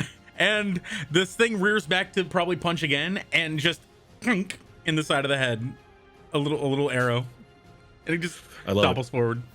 I can imagine like it going through its like cheeks. Oh, so yes. it's working his mouth like rah, rah, rah. It's just like jaw shut. Yeah. Oh wow, you have really good aim. You could have hit me, but you have really good aim, thankfully. So you hit him in the cheek, and he is ready to topple forward. And as he does, he takes like 1 step forward, and he heaves back like, oh, and his body starts like bubbling and heaving and explodes right in front of you. And I need Petro and Briar to make a Constitution saving. Oh shit! Yikes. Oh shit! Okay. I'm okay at these. All right, you I should got have a pretty okay Constitution. 15. Alrighty. All right, let me roll mine. Ooh. All right, so we got a 15 and a 9, which means, Petro, you save. Briar, you do not, but not by much. Which means, Briar, you take 7 points of necrotic damage. Oh. Petro, you only take 3. All right. And both of you are otherwise than that covered in just gore. Like there's just like corrupt offal like all over you. Like it's really filthy. But other than that, you're fine. And you killed everything that moved on the street. That concludes the fight for now. Congratulations, you have survived your first fight. I think I need a bath. I need a bath, and I'm hurting really bad.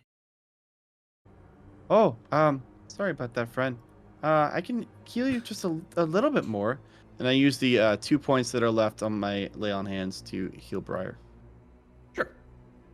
So you heal for 2. It's not Thank much. you. That's all I got. Sorry. It'll stop bleeding for now.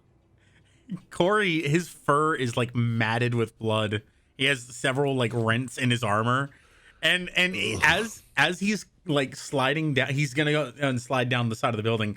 You just see him pull out this like glue gun, and it just like he starts putting it across various sections of his body. I'm gonna cast Cure Wounds on myself. I got 7 health back. Love it. Oh, I mean, just for the heck of it, like can I add to that as Corey, like you're wounded and whatnot, like your immediate reaction is to start licking yourself, and like you go in for the lick, and you're like, oh. You don't. Oh, yeah, it's bile and I got bile in my stab wounds. Ugh. Oh man. All right. So that is what it is. You are left on a relatively empty street, other than that it's littered with corpses that don't move anymore. What is left of the bloated guy? Nothing. Like honestly, maybe his boots. Like it's just 2 feet standing there still. Other than that, it's exploded. It's gone. Yeah. Well, allow me to get you down. Thank you, sir. those guys weren't very nice. I thought maybe we could like at least talk to them. I'm not even sure what they wanted from us. They wanted to kill us, Petro.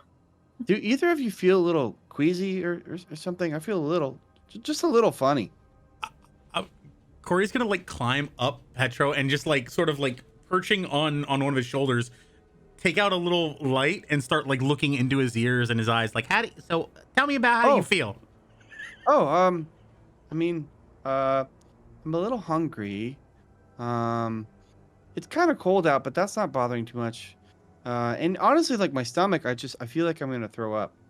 All right, so so yeah, that's how I'd say I'm feeling. what color is this? And he holds up a just a regular like light. It's just white. What color is this to you? Well, I think different species, see colors a little bit differently. Furbolgs, we see things. I don't even think it's the same as others. But that looks. All right, what day is looks it? a little bit. He's like looking in his ears. He's looking. He pulls back his eyelid a little bit. Like, what day is it? Oh, I have no idea what day it is. You're gonna be fine. You're gonna be fine. And he climbs back okay. I'm really good at quizzes. So just to interject, it's a little earlier than I expected, but c'est la vie in the world of the Dungeons of Drakkenheim. This is your first run-in with contamination. As I briefly explained a little earlier when you were diving into the city, contamination is a very real threat, and unfortunately, it does things to people. Luckily, when there is not a lot of contamination on you, the immediate effects are relatively mild. Right now, Petro, other than feeling a little queasy, that'll drift away with time. That doesn't mean that your contamination will lift, but you will feel fine, which basically means nothing will happen with you for now. As the amount of levels of contamination will rise, unfortunately, things will start to happen to you. Think of this as a different way of the exhaustion system. So you just feel a little off today. Probably you'll feel a little bit better in the morning. Does he look any different than how he looked before we came in here, aside from being coated in blood and bile? That exactly. Other than that, not really. No. Okay. All right. Yeah, I will imagine, but I'll leave this up to Petro. But I will imagine this is your first taste of battle with things that are really like almost otherworldly. I imagine that the look on your face, Petro, must have shifted a little bit, but I'll leave that up to your discretion. Well, to be honest, like I'm mostly just kind of hit training dummies or did like sparring with the other students. I'm gonna be honest with you guys. I've never really been in a real fight. I didn't like it, to be honest. You're really good in it. Oh, well, Yeah. I mean, thanks, I guess. Those guys were evil, so I don't like feel bad or anything. Definitely evil, kind of like Delerium. And yeah, I'm gonna be honest with you. And he kind of like lifts up one the torso a little bit to show the head. He goes, I think these guys would be on saving anyway. And he's gonna kind of look into him a little bit with his thieves tools. You could do a medicine check to get a little bit more on that, but that would be a correct assumption to say that they were not that great. Okay. I got lucky. I got a 15. Nice. Whoa. So as you're saying that, yeah, like even like someone who doesn't study the art of medicine would be able to deduct that these people were pretty much probably beyond redemption. The term zombie would come to mind if you'd look at these people. They look like they have completely succumbed to their wounds and or to delirium in some shape or form, and they're a little more than walking corpses, fueled by something, but definitely showing off like a purple hue, which would make you believe that there's probably a connection between them and delirium. As for the other weird creatures that you ran into, they were a little bit more lively than the husks. I'm talking about the leech that attached himself to you, Corey, as well as the bloated man that you killed. They were pretty mindless, but they had a little bit more, for lack of a better word, life in them. You will have noticed that distinction. Yeah, Corey doesn't go near the leech at all. He stays very far away from that thing. I can imagine. But yeah, he sort of like he looks over the other ones and he's like pointing out, hey, see the listless eyes, the pallid skin. Oh yeah, these are zombies. Definitely zombies. It happens, Okay. Well, he looks around. Doesn't look like there's anything else in the area. There was something shiny over here, and he starts looking around for the shiny thing. Can I also Yeah. earlier I cast Divine Sense Yes. to detect that those guys were evil. Yes. The description of that spell says also you can sense anything affected by the Hallow spell, know the location of any celestial, fiend, undead within 60 feet. That Yes. is not behind total cover. So if Yes. those guys were any of those things, I would have sensed it. Did I? You did. They are very undead. Do Okay. note the husks were. The other two, so the leech and the human, which would have still been up when they popped up. They as a matter of fact, how long does it take? It takes like a round, right, before that dissolves. It's only a round. Well, I believe it. As an action, you can detect until the end of your next turn. So yes, one round. Yeah. They were later than that one round. So for the husks, you will have learned, because they were the only ones in plain view, you will have learned that they were dead or undead, Okay. if you will. Okay. Yeah. Great. So before the shiny thing, while doing the medicine like check and the palate scan, he's also like feeling over the pockets, sort of like surreptitiously seeing if they had anything cool, any gadgets, any money. Because why not loot the zombie, right? Hey, this was a person once. I'm very respectful of the corpses I loot. Yeah, there's so many things I could say right now, but let's just stick to the game.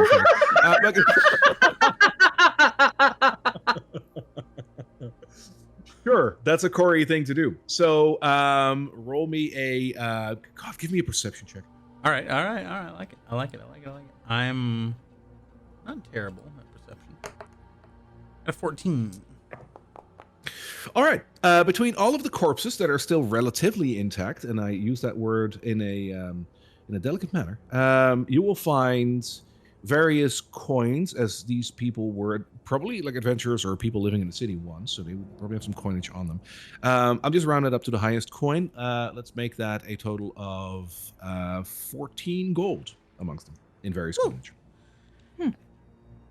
He'll go ahead and because he did say that, you know, the whatever we find part is gonna be paid for as bodyguard stuff. So very openly, he's gonna give both of you guys 7 gold. All right. You get handed a total of 7 gold in various coinage that reek of the dead. There you go. This is a well, God, what is it called? Advance on your payment. That, like I said, we're this whole thing is about. I feel I have mixed feelings about this, but okay, thanks. Think of it like you can make more donations to the sacred fire. It's for the greater good. It's for the cause or whatever. Yeah, that's a good point, I guess. Yeah. Yeah. Just don't let them know where you got it. Anyway. What? Why not? You know what we said about curiosity before? You know, asking questions. It's really good when you ask questions and when I ask questions. It ain't so good when they ask questions. Oh, who's they? Anyone, other people, not you. Just not me or you. What about Briar? Oh yeah, ask. You know, she's asking questions. She knows what she's doing. Oh, You don't worry about Briar. you guys are just really smart. I question it. He sort of tightens his jerkin a little bit, like looks so proud. Yeah. Briar, you question everything? Exactly. I need to know exactly what's going on, what I'm doing. It's part of my job. I mean, I ask a lot of questions, but I don't think I question everything. When you're part of my line of work, you tend to want to question it. Oh, well, I guess we're in the same line of work now. So, questions. Why are you in this line of work? She just kind of like stiffens a little bit, and she just it pays. It what? It pays. Oh, I mean, I know that's important to some people, but I don't really care that much about that. So, anyway, I'm happy for you. I'm happy you found something to do. All right, these guys have nothing really else of value on them. What do you guys? So you guys all good? Everyone okay? I think I need a bath and a nap. I think about much need now. Noted. What did Briar say? I missed that. A bath is much needed right now. She's You're she's fine. not You'll be showing she's not showing it in her face, but you can kind of tell she seems a little bit more stiff than usual, because she's covered in goop, and she's like not a big fan of it. He grabs like a dirty, disgusting rag from one of the buildings. He throws it to you. He's like, there you go. Get clean yourself up. She's no. Oh All no. You're gonna be fine. Everything's gonna be fine. There was something shiny around here, and he pulls down his goggles and he starts to look around. So on the road there is a bit of a gash in the ground, if you will, right over here, which shows a bit of a glimmer coming from that. Immediately starts walking towards it. Oh no. As you walk over, you notice that this is like on another T section, right, of the road, where a smaller street is leading eastward. On this crossroad, there is like the remnants of a wall that is still standing there, more or less. As you're walking over to this gash in the road, you're seeing that there is a couple of boots that are lying on the ground there, and there appears to be a body attached to it that is lying in this street towards the east. I think, Petra, if you get closer, you might recognize this body. Oh. Are you okay, friend? I can imagine as you're walking up to these boots that would be something you would ask. Petra, as you walk towards this body, do you turn the corner? Do I turn the corner? I mean, we're all walking forward, so I'd imagine he's kind of moving forward mostly fearlessly, like a fool. All right. So as you walk around the corner, you're noticing that there is a like 3/4 of a body lying here, which was of an orc. The top part of it is completely pulverized and smeared out over the next couple of feet. And at the end, there is a head of an orc that you recognize as Hulkular the Pulverizer, the guy that you met at Emberwood Village. His head is looking rather, let's just say, surprised that it's seeing you. Or some Guys, it's Pontucular the Hernucular. I'll take it.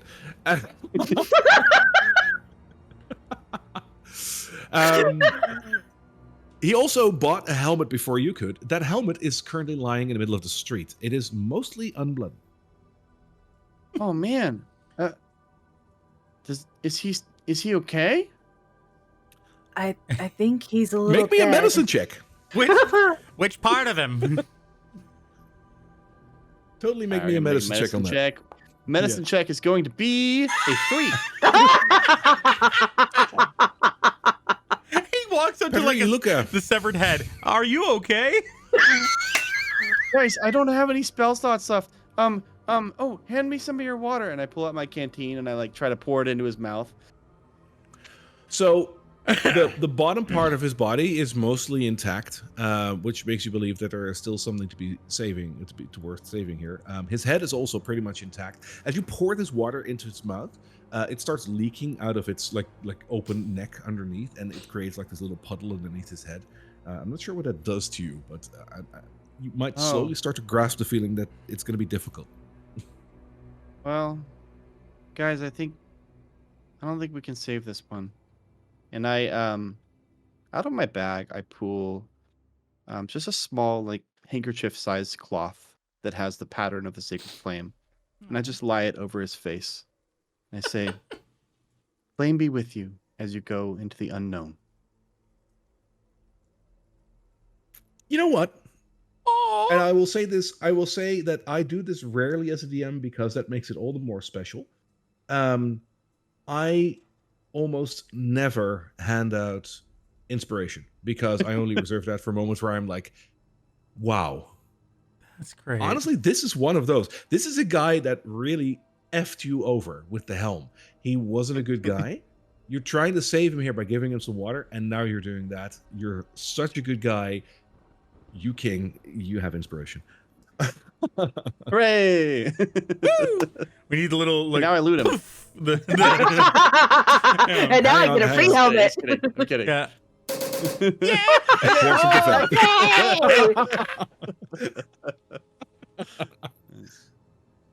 Oh my god. Yeah. Yeah, it's Yeah, I real think he's- inspiring, he's- Petro. Oh, well, I mean, I was trained as a paladin. We're training like funeral rites and just, showing people the proper respect they deserve. That's almost admirable. He's basically ignoring you entirely.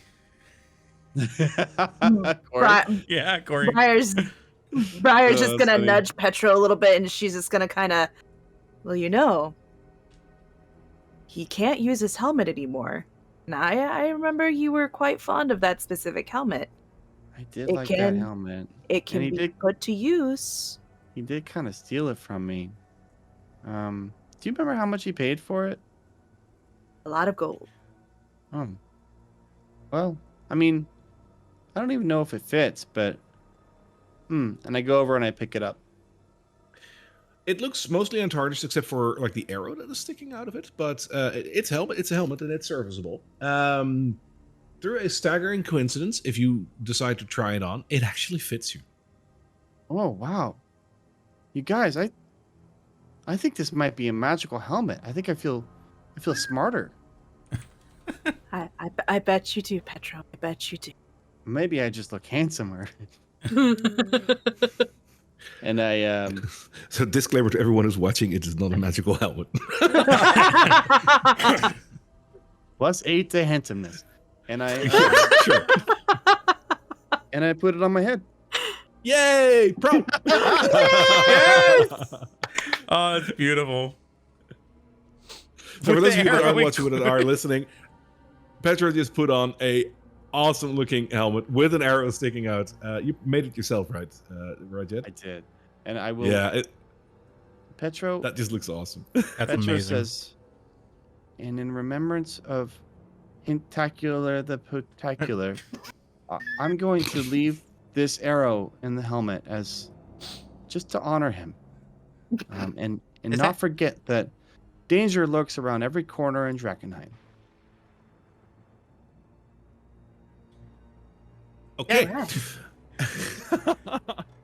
The whole time Corey's Anything been else? completely ignoring him. So I imagine, Corey, at this point, you're looking into this gash in the road, right? Yeah, he's got a little screwdriver and a little light, and he's basically going through everything, trying to understand what it is. All right. So looking into this gash in the road, you're noticing that there is glittering coming from it, which you could see like from a little ways away, as you did when you were on the chimney way back when. Now that you're close to it, yeah, you can feel it before you can see it. There is this raw energy coming off of this gash. It feels staticky, kind of like, and I know this is sort of like an anachronism for D&D, but for those of you that ever had an old-timey television, like the non-LCD version, if you put your hand close to the screen, you had like that sort of like that blanket of static that you could feel on the screen. It's that Oh, feeling. The yeah. feeling, Yeah. yeah, the hand, like, fuzz. your hand close to like statically charged velvet. That feeling is just permeating all around you as you get close to this. You can, for the very first time, I think this is the first time that you're in close proximity to actual delirium. You will learn in this here moment that is what delirium feels like, apparently. And even though you're not a sorcerer or a wizard, that feeling, yeah, I wouldn't call it addicting per se, but there's something to it. It feels nice to be around. As you look into the gash, you will see that there are various little chips of delirium. All of them aren't too big, or about the size of a pinky finger. Let's just say Briar's pinky finger, because she's in between yours and Petros' paw and hand. So Briar, you're now a unit of measurement. Yes. One pinky of Briar. A single pinky. A single Briar. If you if you look into this gash, you think that you can see about 10 delirium chips that you would be able to extract if you would try. He's gonna use a combination of the screwdriver that he has and the gauntlet that he's used for shotgun glass, and he's gonna use that to like pick him up and put him into a special leather satchel he has. All right. How long do you take for that? The entire time that Petro's doing his eulogy, Corey was completely ignoring and looking into the Oh. and It's fitting. yeah, and so it really is. until one of two things happens. All of the chips are gone, or something distracts him from it, like potentially other dregs or anything. So luckily you're not being distracted by any other zombies, so you can easily take them out. However, if you are distracting these chips and you get about like the 8th or 9th chip, part of the road crumbles a little bit as like, you know, it's embedded in the rock, and you're trying to chip away at it. A bit of it just crumbles, and your eyes widen, Corey, because beyond these 10 little like briar pinky sized chips, you're noticing that there's a little more. Behind these small chips, you can spot 3 Delerium fragments. Now, these fragments are definitely a size up from the little pinky-sized like strips of Delerium. These are actual crystals. They would fit in the palm of your hand, and you'd barely be able to close it. You as a tabaxi, like obviously as you have paws, but even for Briar or Petro, like holding it in their hand, it would fit the entire palm. It's a big chunk. That's worth something. There's 3 of them. So he's going to bring their attention to us. Hey guys, this is what I was talking about. This is exactly what we're looking for. This kind of stuff it can be used for so many things, and if there's any left over, we can sell it for a lot of money. That's what I'm talking about. You see these, and he points to the larger ones. He goes, the bigger they are, the more you can get out of them. But when they get smaller, there's no way to like see these, and he tries to he holds them together with the claws and like a glove, and he's like, they don't, you can't make them bigger, but if you find a big one, they're very valuable. And he's gonna take a little time looking at it. Like, can he tell where it came from? Like, does it look like it impacted and embedded itself? Ooh, that is a very good question. Give me an investigation check first. Alrighty. I got a 7. Oh. Most probably, as you've heard the stories from the meteor and whatnot, this is probably just like a meteor. When it hits the ground, it explodes, and the ground around it explodes, and like it's all sorts of nasty. Your immediate thought would be that this is something that is just like fall off of the initial blast. That would be the most logical. There might be another reason to it, but that's what you think. Yeah, no, and this is a pretty dangerous area. So he's gonna take a look at it, glance at it. Okay, it's probably just came from the shatter and shattered, and he's gonna start working his way to pull out the large chunks. Yeah. All right, and all of this, like, is he able to carry all of this in his like bag? Easily. Like these are like, it's basically the size of 3 apples and a bunch of grapes. Cool. I'm using these weird units of measurements. Like, no, he's also gonna hold. He's also gonna hold one up to Petro and goes, "See, this is what it smells like. You smell it? Hey, it's like not like blood, but almost like freshly hit copper. Like if you had a thing of copper and you hit it with something hot, it smells like that. It smells kind of like sewage to me. Okay, well, you know what to look for. It's really weird. Well, I mean, there's 3 of these big chunks, and there's 3 of us, so it only seems fair that we'd each get 1, right? well, we would rather see this differently, you hear, as a male voice speaks up behind you, Petro. Yeah, cool. Oh, I didn't see you over there. No, you didn't. And who that is, we'll see after the break. Hello, everybody. We are back from our break. Before our break, we ventured into, well, not we, they, because I wasn't with them, ventured into the, we, sure. We ventured into the ruins of Drakkenheim for the very first time, searching for some Delerium to get our hands on. The players have looked around a little bit, found some Delerium lodged in a bit of a crevice in the street, and decided to check it out. When they came over, they noticed that there were some undead undesirables floating around, which they have swiftly dealt with without too much of a repercussion. They get hurt a little bit, and Petra actually got a level of contamination, but out. Beyond that, you're still alive and kicking. And you got over to the crevice, started extracting the delirium. And as you were doing that, you heard that some other voices were joining your discussion about delirium. And it came from the direction just behind Petra. That's where we left off, and that is where we're going to start. So as you are discussing these delirium fragments and these delirium chips that you are finding, which are probably going to fetch a good price, which is what you talked about, you suddenly hear a couple of voices behind you that say something along the lines of, yeah, we're interested in that as well. As you turn around, there are no less than 3 people standing behind you. What you're noticing is a man dressed in some relatively simple robes with a long gray and brown beard on the left. In the middle, there is a lady dressed in plain black leathers with ebony black hair that is draped to her shoulders. And next to her, you see a ebon black elf with beautiful plate mail. They're all staring you down. What do you do? First things first, I've put some of them in my inventory, so I've got 10 was it chips? And sure. You will have looted the chips by now. You're probably holding the fragments, I imagine. Right. So at that point, I'm not really directly behind Petro, but I'm a little far away.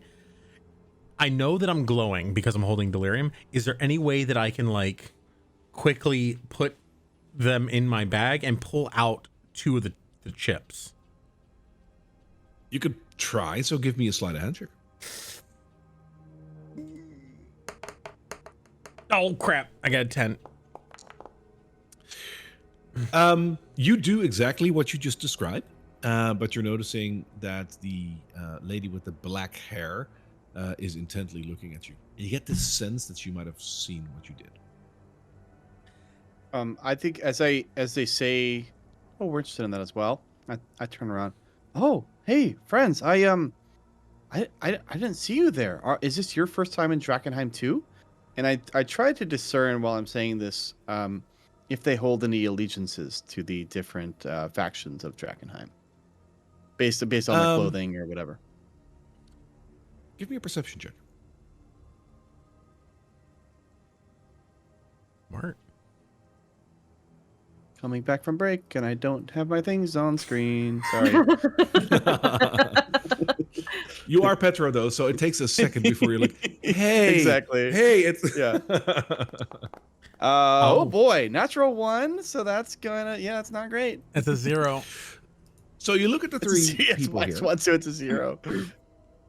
And to you, it is clear as rain, because you know a little bit about all the factions you've had in military training. Sure. You've heard a little bit about the people around Drakkenheim, and you've learned the basics. You know, paladins wear plate armor, mages wear robes, the thugs and thieves in the city who are in allegiance with the Queensmen, they probably wear black leather. And that is exactly what you're seeing in front of you. So this is very clearly 3 people. One of them is with the Amethyst Academy. The other one is actually with the Sacred Flame, because they are wearing plate armor. And the one in the middle, that is obviously someone of the Queensmen. Like, very clearly. They're not wearing any, markings, but clear as rain for you. I turn to the one that I think is with the Sacred Flame, and I look at them, and I'm just like, oh, well, I'm sure you'll understand. See, I was sent here on a mission, and I'm trying to spread the word of the Sacred Flame, just like you are. And also, this delirium stuff, I hear it's really bad. And so I'm going to take it back to the chapel in Emberwood Village, and I'm going to see if they can help. So we got this all taken care of, and thank you. The 3 of them look at each other, and like the one that you assume is a paladin grins a little bit and then looks back at you, and she says, yeah, I'm with the Sacred Flame as well. What rank are you, soldier? I'm just an acolyte, but I'm really aspiring to be a full-fledged knight and paladin, and important person. So I am a knight. I'm Sir Delilah Faze, and I would rather you hand over the delirium to me so I can bring it to camp. What's the camp called again? camp, the Paladin camp. I'm not going to try to roll insight on this based on my roll from earlier, and I'm just going to Fair. I'm going to say that Petro is just totally believes them. He turns to Briar and Corey and is just like, "Oh, guys, actually, you know what? This person's really important. If frankly, I think we should just give them the Delerium. They know exactly what to do with it." Yeah, Petro, actually, they're a knight, right?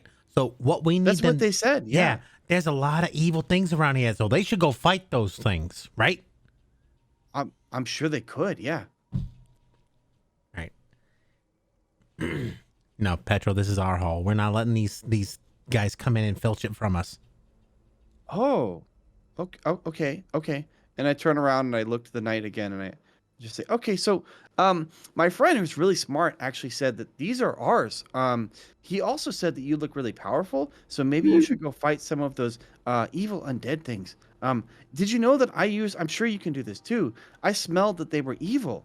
And frankly, like I'm not supposed to allow evil things to be around. So I'm sure that you feel the same way." Hang on. The fighter that you assume is a paladin is at a loss for words at this.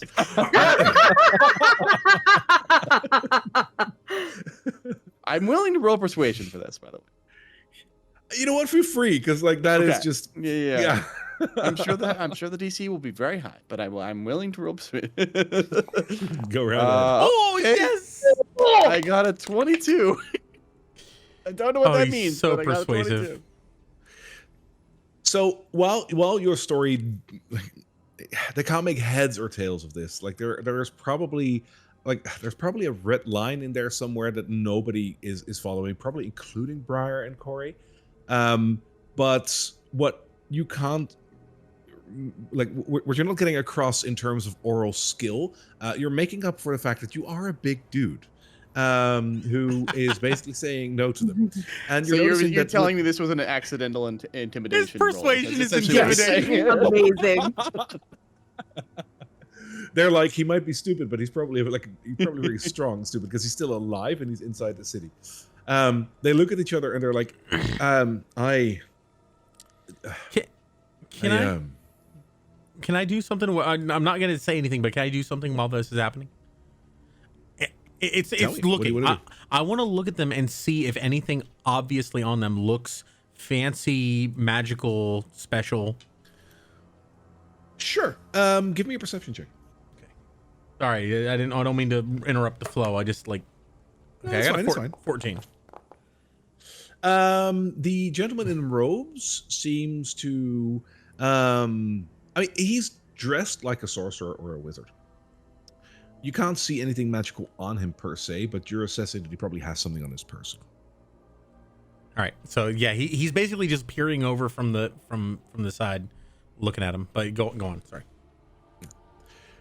So the lady in the black leathers, she looks at the three of you and she says, "All right, listen. I don't want to make this too difficult. We're an adventuring party, which I imagine just as you guys. We're the Purple Star. You guys, they have a name. We still need to make a name. Well, you can't take the Purple Star because that's ours. Listen, we don't want to fight. There's already so much nastiness in the city. This is Felix. This is I'm Celia, and this is Delilah. We're just trying to find our way. We're picking up some delirium as we go, and we spotted this from a mile away. There were some husks around it, and we came over and we saw that you already dealt with the husks, which is fine. Yeah. So you can have the biggest part of this haul, but we did see it too. So we feel that we're entitled to a share of it. I'm gonna have Briar take a step forward, and she's just gonna go. You know, the first thing I hear about when going after a hull is you have to kill the enemies first, before you can take the hull. Seeing as how we dealt with the problem, I don't see why we should share with you. I think an arrangement could be made here, Briar. I think we could be, we are basically gracious hosts to our new friendly guests that we've established an area. Don't you think? Oh, they do seem nice. I don't trust them. From Maybe what they the were, knights. what she just said about the, we're the purple star and this, did she seem genuine or did she seem a little shifty? Surprisingly enough, she seemed relatively genuine. Right. Yeah. But by her being naturally untrustworthy of everybody, she usually assumes the worst out of everybody. Understandable. Which is not a bad idea. Like, nobody is 100% trustworthy unless they're your friends. But it didn't seem too terrible. But like, it's okay to be cautious. Can I ask, how are you guys on food and rations and water? Are you doing okay? We are actually, yes. We're just looking for some delirium, and then we want to get out. We've spent the entire day, the night in Drakkenheim, and you're not supposed to spend the night. Yeah, well, we didn't sleep here, but we figured there's probably nobody here at night, so we're gonna go in. Word of caution: don't go in at night. Oh, okay. Well, we were thinking we could go in at night because then it's easier to see the delirium because it glows. But why shouldn't you go in at night? Well, that was our thought initially as well. It's going to be easier to just see this Octatriene haze, so we could just easily. It means purple. Oh, purple! I know purple. It's a color of magic. It's almost indescribable. All right. How about this? There's a lot of nasties that come out at night, and we barely escape with our lives. So we just wanted to make it worth our while before we leave. Oh, nasty stuff. Okay. Yeah. I'm willing to make a trade. Okay. I think all of us are. This isn't just mine. These two are my bodyguards. As you can see, big guy over here. He is amazing in a fight. He crushed like 4 of those guys back there. And oh, did he really? Oh yeah. And she over here, I've seen her been like a whirlwind with a blade. So this is rightfully, I can't get along without paying these two for helping me get down here. And I'm doing a lot of science. I'm doing a lot of what's a good word for it? Yeah, I'm doing a lot of science with these things. I'm trying to figure out exactly how they tick, exactly what they're doing. So I do need to keep what I need to make sure that my experiments go according to plan. However, I can see a plight. Okay, I get it. It's a rough city. Obviously, it's a rough city. Look back there, and it points back to all the corpses. So, how about this? If you're gonna take this, and you're probably gonna head out, you're gonna take whatever you can take, get out of here because it's a dangerous city. You're probably not gonna need some of your supplies. What do you got by way of healing? You got any kind of potions? Any kind of anything keep you up? Do you have any clean towels? Because I just need to kind of wipe down a bit. So Felix steps forward, and as you mentioned that, he looks at you and like with a questioning look on his face, and he says, "Of course, you should never leave your home without a towel." 10 out of 10 reference. I approve. Don't forget towel. Oh, and then there's that reference too. These are 2 different things. I appreciate both references. I missed the second one, but anyway, go on. We unfortunately run through our healing potions during the night, but I'm a smart man, and I know when it's better to make a deal rather than to opt for the other alternative. As you, Mr. You're a tabaxi, Yeah. right? Name's Flint. No, I'm a furbolg. Well, in any case. Name's Flint's. I actually run a store in the town of Emberwood. Flint's is import-export emporium.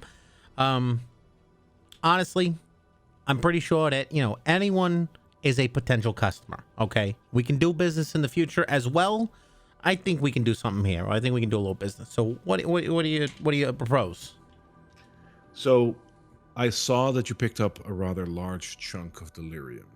I'm not interested in the small bits. I'm interested in the large one. I saw you pick up at least one. I don't know how many you have, but I'd like to purchase just one off of you. I'm willing to give you money for it. Oh. All right. How much we talking? Because I know that this is not the place to start bartering. We're in the middle of a city, and there's danger around every corner. We could be assailed at any moment. I'm just going to do a final offer: 25 gold to the large piece, and I'll take it with me. Before Corey has time to respond, I'm wait a second, and I kind of pull him aside. What's up, Petro?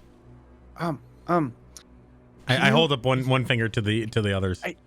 I know you're better at this than I am. When you're bartering with them, can you try to get some clean towels too? I just feel really gross. That's your thing, Petro. All right, thanks. I appreciate it. As far as I've heard, these are worth quite a bit more than 25 gold. All right, I mean, these are pretty hefty. You won't understand the fact that look how many facets this guy. He holds up one of them with his clawed glove. Look how many facets they got. They're very pure. This is a very useful. I could use this for so many different experiments. So I will tell you right here and right now that gemstone is going to fetch, if you sell it to one of the traders, you're probably going to fetch around 30 to 40 gold. So it is more than if you sell it to me. But let's just say it solves everything that's going on here right now. You go your ways, we go our way. You have guaranteed money in your pocket right now. And besides, that is all I can offer. I heard something about clean towels. I will throw in my own towel.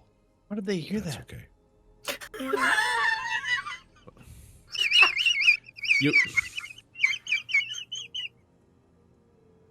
You mentioned it earlier, didn't you? Oh. That's yep. all right. Okay, here's the deal. Is my saving grace. Here's the deal. I'll level with you. I did get more than one. I think, and he's gonna look over at Briar and Petro. I think we can spare one with the condition. Yes, we'll take the 25 gold, take a towel, and you come over to my store in the future. It's over back in the back. I give him sort of little directions of in Amberwood, and we can probably do a couple deals back there, for other things as well. Just give me some business in the future. I'll give you a preferred rate now. What kind of items do you sell? Is there anything magical?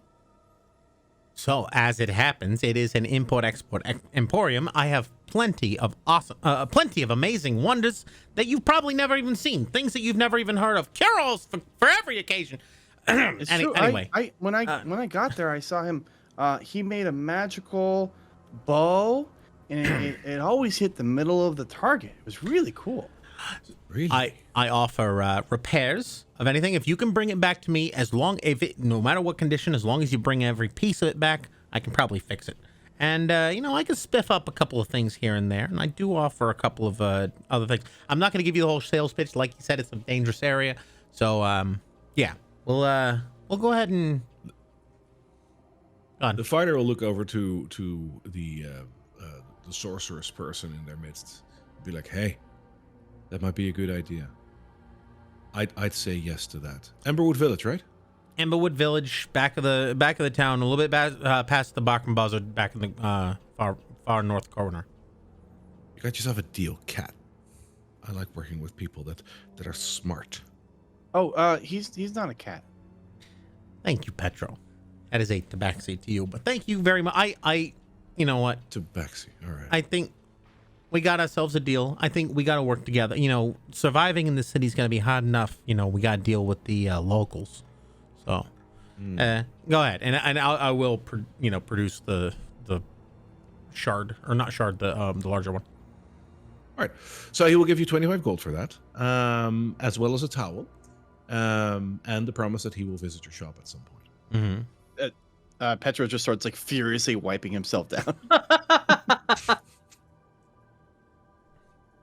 The three adventurers step back a little bit and say, "Well, this turned out to be a fruitful event in any case. Thank you. We'll hope to see you again soon in Emberwood Village.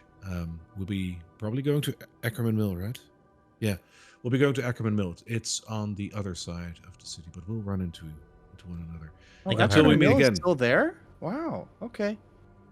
It is to a degree. You know it? No. Oh. Is Briar Yeah, gonna catch that? We've heard of it. Is Briar Wait. going to catch that? Honestly, I think you don't even have to roll for that. Like, I think you hear that by Petra. Yeah. Hmm. If you want to roll for it, I'm fine, but like, I think you can hear that. Okay, like just his shifted tone. Mhm. Okay. Corey's barely paying attention to Petro again. All right. As So- they got closer, so still nothing obviously like magical or mechanical or special on them. Okay. No, whatever they do have that is magical is hidden. All right. Well, nice doing business with you, and yeah, it's a bit of a discount, but I think that we can work together in the future. Thank you. As for you, Furbolg, the Oh. Ackerman mill still stands, but it is now more of a Shell of its former self. a meeting place for Oh. for those that are venturing into the city. Okay. Well, that doesn't sound so bad. It's not too bad. Are the Ackermans still around? No, Oh. Well, at least they at least kept the name.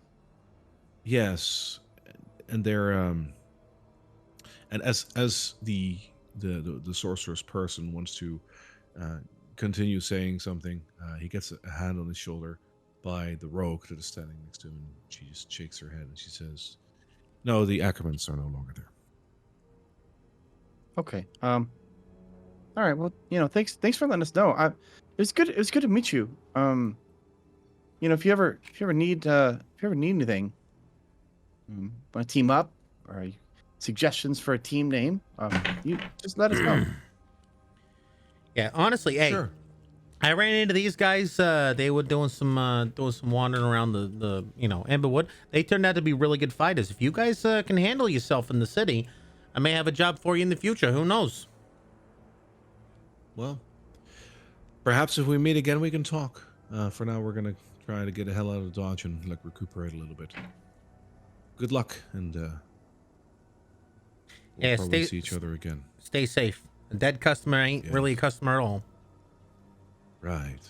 Well, same goes to you. If you die, then there's no longer a shop, is there? Good luck. They turn around and they walk away.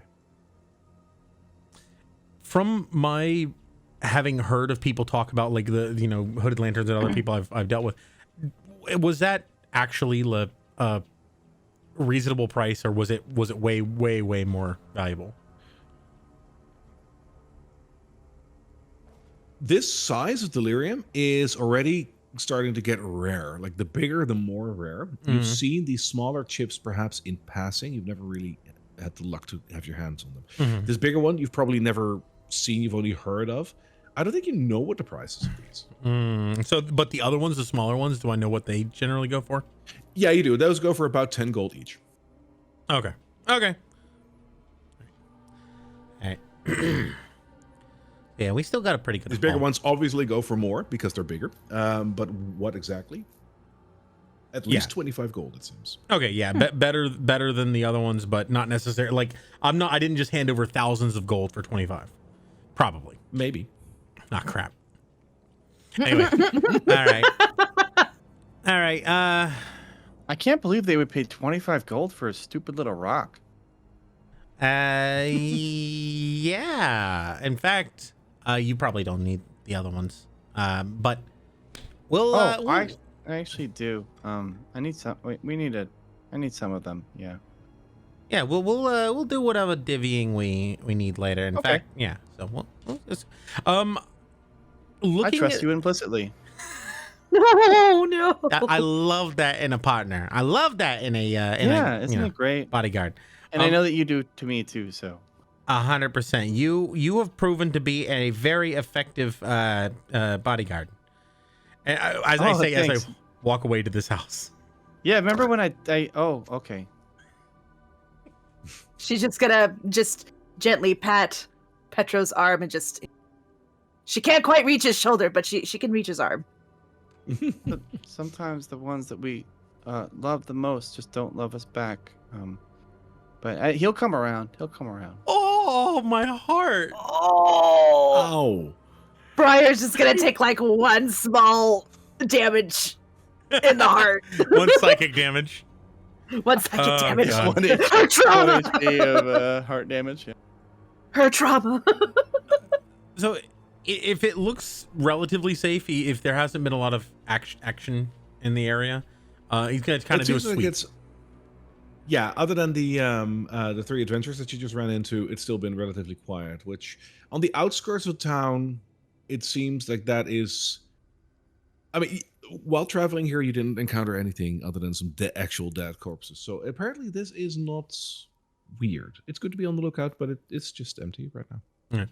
So he's gonna look around for anything valuable that's not delirium that he could potentially pay these guys with, because he's gonna want to keep as much delirium as he can for his experiments, that such that it's not really going to result in monetary value, but experiment. So so you're basically gonna like overturn the house quickly, right? Yeah, like he's looking for candlesticks, and honestly, he's also looking for any good quality steel that he can incorporate into his stuff. But he's looking for valuable things that he can then, give to Briar and Petro for payment, because he did promise them payment. All right. How long are you gonna keep doing that? You guys want to help me look around for valuables to make this expedition worthwhile? I'm gonna be honest. I kind of want to just go back to Emberwood Village. I'm pretty tired, kind of in a little bit of pain, and still kind of dirty. Let's get what we can. All right. So he's gonna go. I guess probably like maybe 10 minutes, just sweeping over for obvious things, not like looking. You're not digging or anything. I don't want to be that guy, but do you have 10 minutes if they want to go? I think 10 minutes is kind of the max that I'll wait. Yeah, so he's doing this until they look like they're about to leave, and then he goes with them. All right. In that case, overturning the house, or what's left of it, you do find a couple of things. He's gonna try to avoid selling the delirium, to be honest. Let's see in my big bag of tricks. You don't find a big bag of tricks, by the way. Damn. That's a magical item. It's a great item, by the way. No, you find a let's look. 3, 4, 5, 6, 7. You find some fine clothes that are still there. So a set of fine clothes that doesn't sound that valuable, but a set of fine clothes is actually worth about 10 gold. Okay. So not the worst. You will find a wooden staff, which is worth about 5 gold if you want to take it with you. I'll throw in 1 gemstone because you are like overturning this house. You will be finding a hematite, which is a gray and black stone, which is worth about 10 gold. Okay. So that all in all, that's about 25 gold, which is he already found 25 gold worth. So yeah, he's gonna say, all right, we got ourselves a little bit of a haul. I think 25 gold a piece sounds reasonable, maybe. We can head back to the place, and of course some of the delirium, of course. Oh sure, yeah. That sounds amazing, and I think this is more than Petro's ever had on his personal possession. So. Oh, I forgot to check pulverizer, but did I notice anything? Because I forgot to mention this before the interaction. Yeah. Did pulverizer have anything else aside from the helmet that was on his body that I noticed? So he was an orc, and orcs usually wear like leather armor, which is made of like animal skin. So that's not really worth too much. He was a fighter. Let's see if he had his weapon on. His weapon is gone. So beyond that, if you want to have his animal skin hide, he's got a couple of nice boots that are probably too big for you. But like beyond that, no. Okay, so he didn't have any gold on him or anything.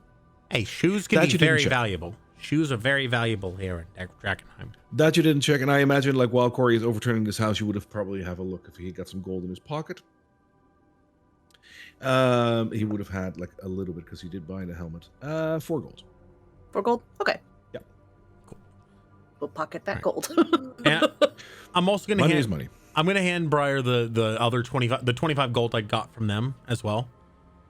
Mhm. So that's sort of like most of your payment, and we'll divvy up the delirium later, but that's essentially most of your payment. And then I'm gonna sell off some of these things that I just picked up for Petro, because I mean, bodyguard's a bodyguard. He's not gonna, he's gonna make sure that repeat customers. So Fair enough. all right, I think you're right. We should probably head back. Maybe get a little rest. This was a little more than I expected. I wasn't expecting this to be so lively. I was, gonna look for crystals, but not much else. I think we did pretty well, though. I mean, you guys hit him really hard. You still look a little. Are you sure you're feeling all right? Because you're looking a little like you're a little bit, bluish, but you're looking a little greener than I thought you were. He stumbles a little bit to the side, and he's like, "Oh, I could use a nap. I could use a nap. Maybe a good hot meal, some potatoes." Yeah, Well, I think that sounds pretty good. Let's head back to the village and see what's what. I think we're gonna all head back. All right. Sounds good. So let me bring you all back to the city map. There we are. Also, was anyone hurt? And still hurt, like actively bleed, or not actively bleeding, but bloody? A little bit hurt. I'm still pretty hurt. Okay. He's gonna. I think he thinks Petro, is pretty big, beefy. So he's gonna, as you're walking, cast Cure Wounds on Briar. Oh, thank you. What are friends for? You have 4 health back. It's something. All right. So you are leaving the place that you just came from. How are you going to find your way back? I think we pretty much straight shotted our way there, down a road. Is that correct? I would say that it was pretty much a straight shot with you clambered up a roof and just had a look around. So are you just gonna just walk back it's probably this road and straight ahead? Werewolves are very good at retracing their steps, and I just kind of start confidently walking forward. Cool. All right. I'm following him. You know what? I was gonna say that's all I need really. Give me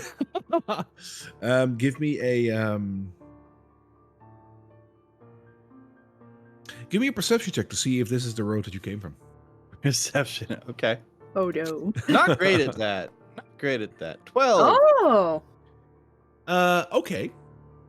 So you are recognizing the road that you came from, and you decide to walk down this particular road towards what you would assume is Emberwood Village.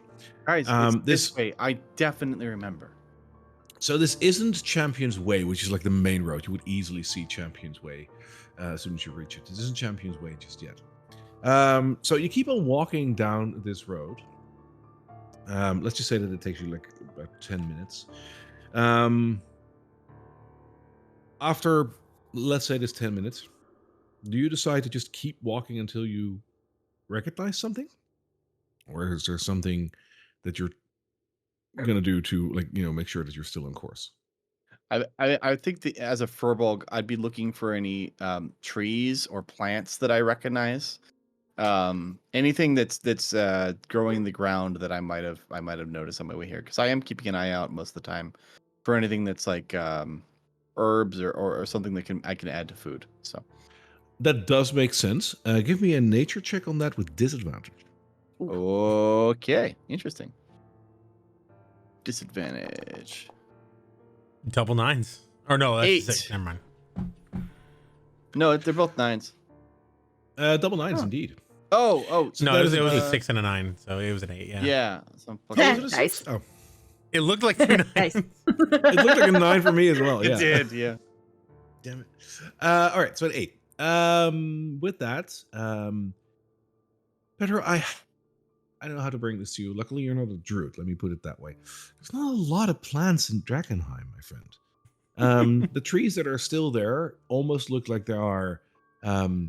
Is that called ossified? Like they're like turned to Yeah. stone. That's turned to bone, Yeah. but close enough. Yeah. Well, yeah, like it looks. They're not natural anymore. Petrified. Petrified. Petrified. Petrified. Yeah. That's the one. They're not pretty anymore. Like most of the trees, maybe they're not necessarily petrified, but they look like it. No leaves on them anymore. What little bushes and whatnot that you see are like remnants of. Nature is definitely not here anymore, save for the most minimal of shrubs, like like some grass growing in between some cobblestone. That's really it. As you turn a corner, you walk down a road which you are confident is the right road home. I think Briar and Corey are also looking for things that they've noticed, you know, just because we're not relying entirely on Petro's navigation, if possible. All right. In that case, if you want to have a look for yourself, I will allow the both of you also to make a perception check from where you are right now. Okay. Briar, help us. Okay. Closing fingers, please, dice gods. I got a 21. I'm looking for There you go. like corpses that I would have noticed on the way in, because I'm also looking for arcane and mechanical things that are on bodies. So, all right, with the 21 and a 17 from Briar, as Petro turns a corner, Guys, it's definitely this way. yeah, you guys hold him because that is not the right. Petro, I think you're going the wrong way, buddy. We're are you gonna sure? turn this way. Yes, very. I remember this funny looking gnarly tree that's dead.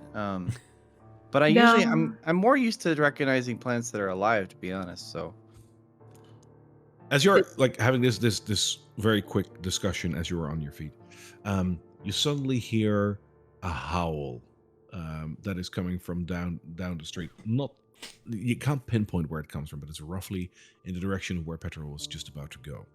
The howl itself is in between the sound of a very large dog and what you would surmise is a hyena. Ooh. I don't like I that was gonna sound. say, what does it sound like? you know what? I don't think we should go that way. Let's Yeah, go no. the way that Briar thinks we should go. We're Alright. definitely gonna go that way. Okay. As you move the other way, you will find your route to Champion's Way, and from there it is a relatively quick shot of 2 miles to Emberwood Village. You will manage that without any issue. So you will arrive back at Emberwood Village. That is another about 2 hours walk from the outskirts of Drakkenheim, plus the time and whatnot. So it's going to be afternoon as you hit the village back.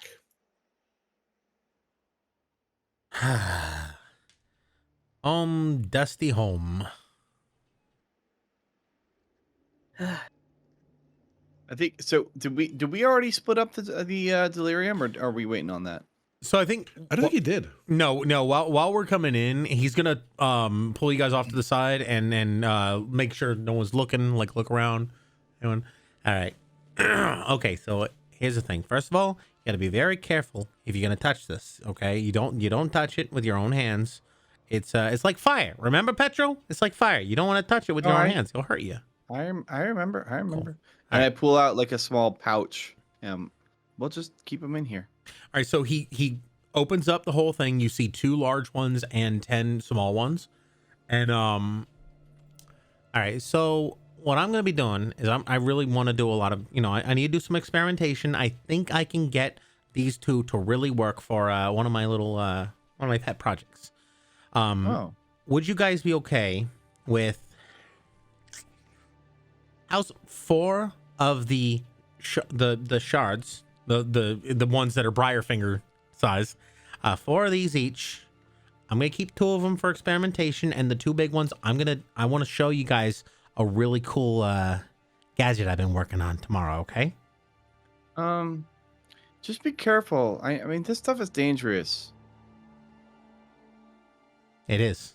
It is. But yeah, that's I'll If my theory I'll is do correct, what I have to do with my little pieces of delirium. I mean, yeah. you can, if you sell it, you'll be able to get some money that you can use to donate to the church, right? or I mean, whatever. to be honest, like I was kind of sitting here by the church to well, I guess their goal is like to rid a Drakkenheim of all Delerium. So I know that like you guys helped me on this mission and everything. So I'm not gonna tattle on you. But yeah, Well- I've got to see that through. No, I have a theory. I have a theory, Petro, that if I, with what I'm going to be doing, these experiments, I can actually make it so it's more useful. You can actually use it, and it won't hurt you as much. I can make it safer. DM, can we actually roll competing on that? I'll roll insight, and you can roll persuasion or perception. Okay, I think Petro could go either way on this. So Corey truly believes that this is he can. Okay, so then roll persuasion. All right. And I'll roll insight. Are you okay with that? Alrighty. Yeah, I am. I would rather roll deception. I'm way better at that, but yeah, this is true. Got a 19. I mean, if you believe it, it's all right. Oh, against a 19. Ooh. All right, I'll roll insight. Oh! Wow. Wow. 19 versus So- 18. Damn. So you rolled Yeah. a 19, Corey, and Petra rolled a 19 as well, but you have a -1 on it. So if right. he's looking to see if he's being lied to, No. Corey's being fully genuine here. I'm looking to see if Petro is persuaded by this. Okay. And in this case, I think he partially is.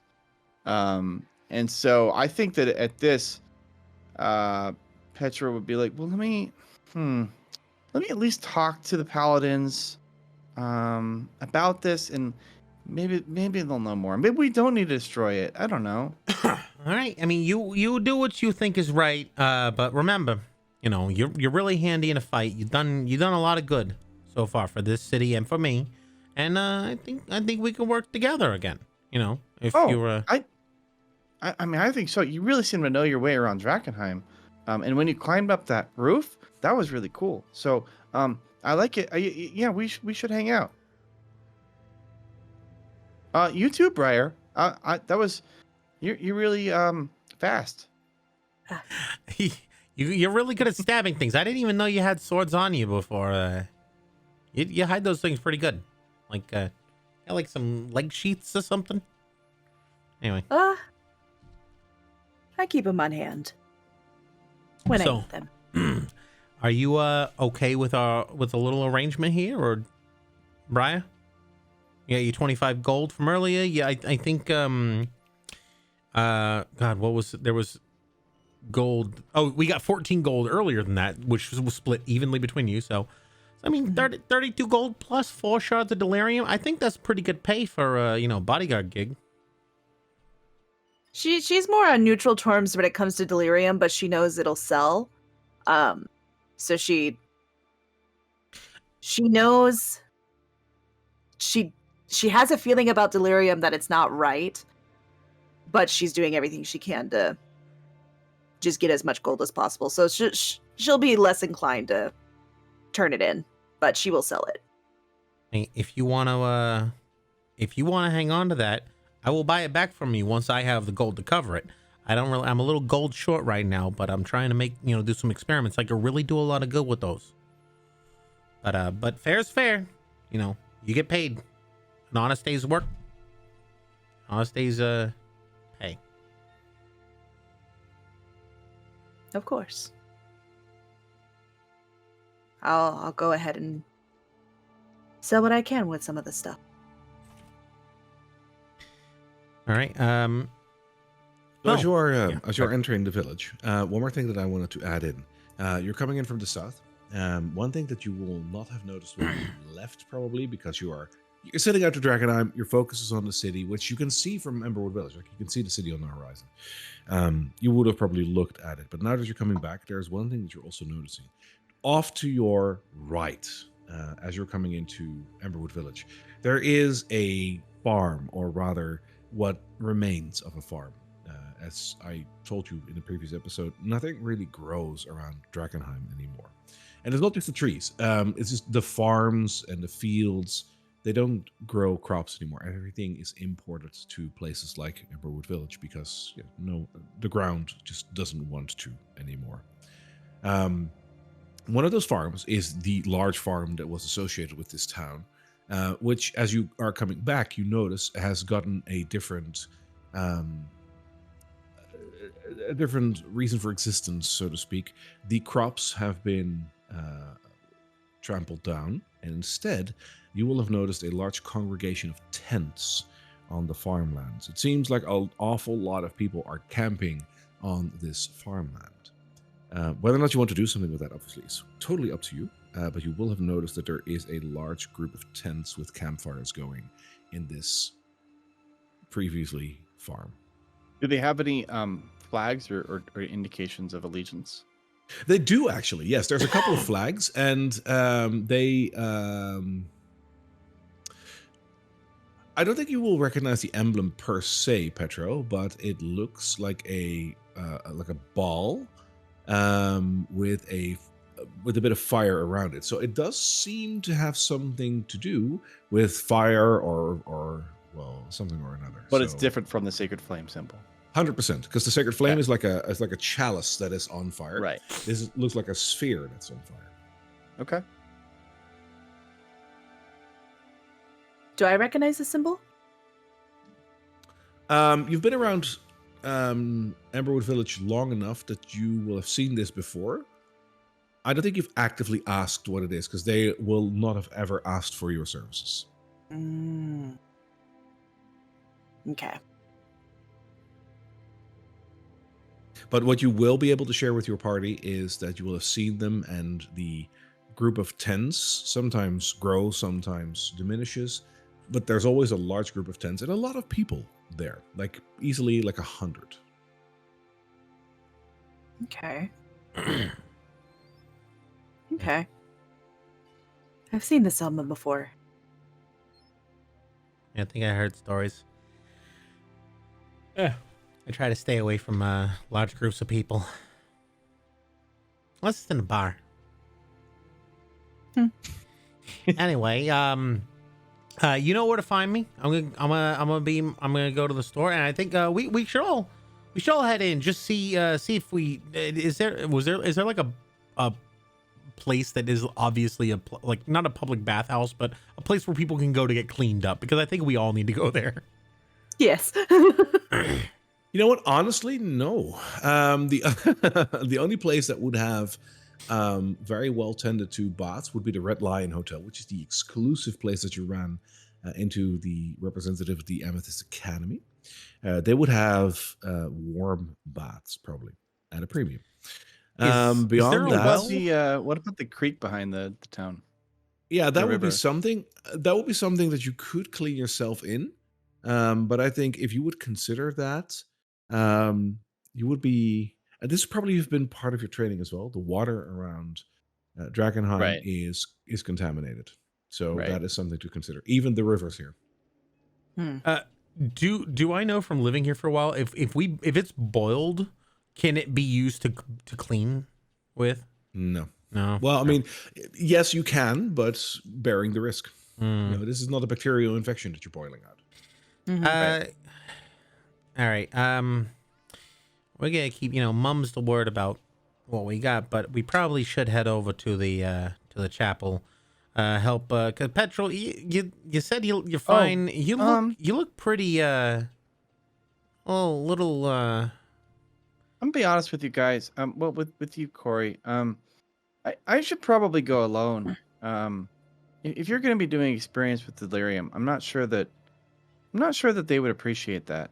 And they got a little bit confused, I guess is the word, with me last time when I asked about it. So I think I want to go alone this time, if that's okay. Okay, how about this? I can zip over to my store and secure the what I got, and we don't have to talk about Delirium, but we probably should go over there. Just maybe they have a place to get cleaned up too, because I think we could all do with the bath. Oh, I mean, I don't think they do, but we could try to ask. All right. At Yeah. the chapel. Well, I mean, I imagine they've dealt with contamination before, and maybe they can even decontaminate water. Who knows? Oh, I could Yeah, who knows? decontaminate water. I mean, any paladin can do that. Oh, well, hey, you should have said that before. Come on back to my place, both of you. We can go ahead and clean up there. You can decontaminate water? Oh yeah, I can purify it. It's sort of the same thing, I think. All right, the water around here is pretty bad, but if you can purify it, let's go ahead and go back there. I can whip up a fire. We can make we can boil up a couple of pots of water, and we can scrub away because it's a filthy city. That was a terrible day. Yeah, I'll definitely meet you over there. I'm gonna go to the chapel first. All right, Brian, All you want to help me set up the water, or you got something else to do? I'll go ahead and help you set up. Okay, and we're gonna head over to the store and set up a little basin of water. All right. You'll be able to do that, of course.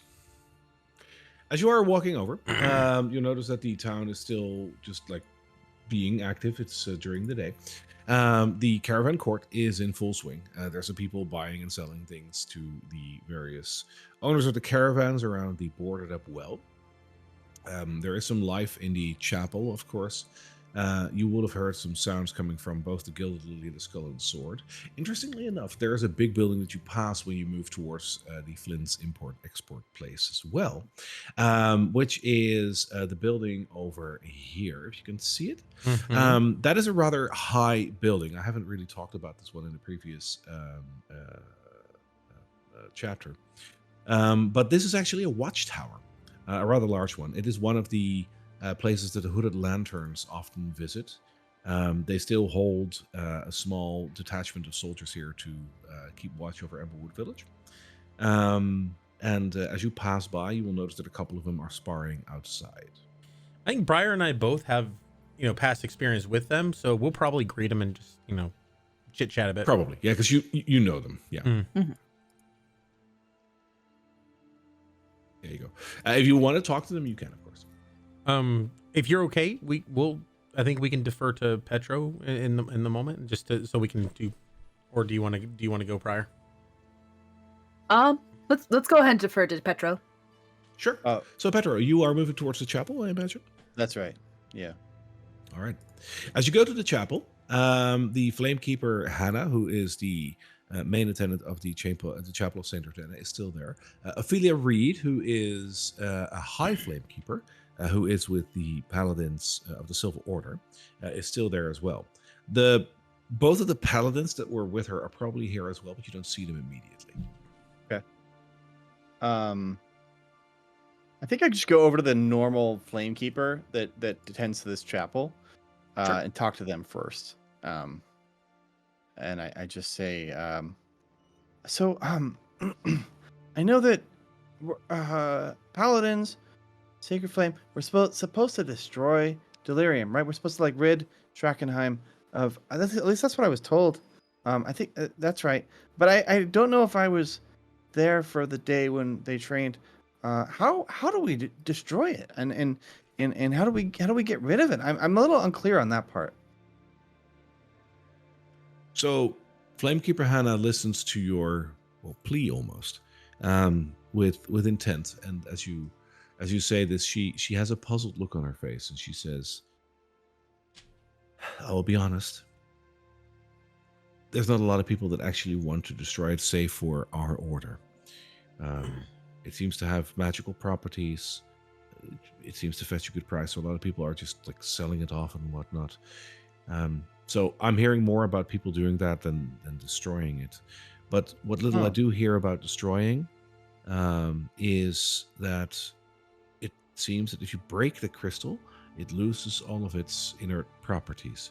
So just by smashing it, it should be fine." Oh, well, that's easy. I'm good at smashing things.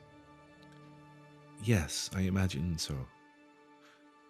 Okay, well, thanks. I appreciate that. Now that you say it, I actually remember. I think they kind of actually taught me that already, and I kind of forgot. Sorry. That's okay. We all forget something every now and then. What's important is that your guidance is still, the way it should be. Oh, I'm gonna follow the Sacred Flame all the way. Absolutely. That's too bad that people sell it. I'm just trying to do the right thing. Good. I can see that you're trying. Do you also? I feel just a little bit queasy. Do you know? Is there like a way that I can heal that? Because I tried to lay on hands myself and make myself feel better, but it didn't work like it normally does. I feel a little sick. What exactly happened? Oh, a big giant fat guy puked on me and he was really ugly looking.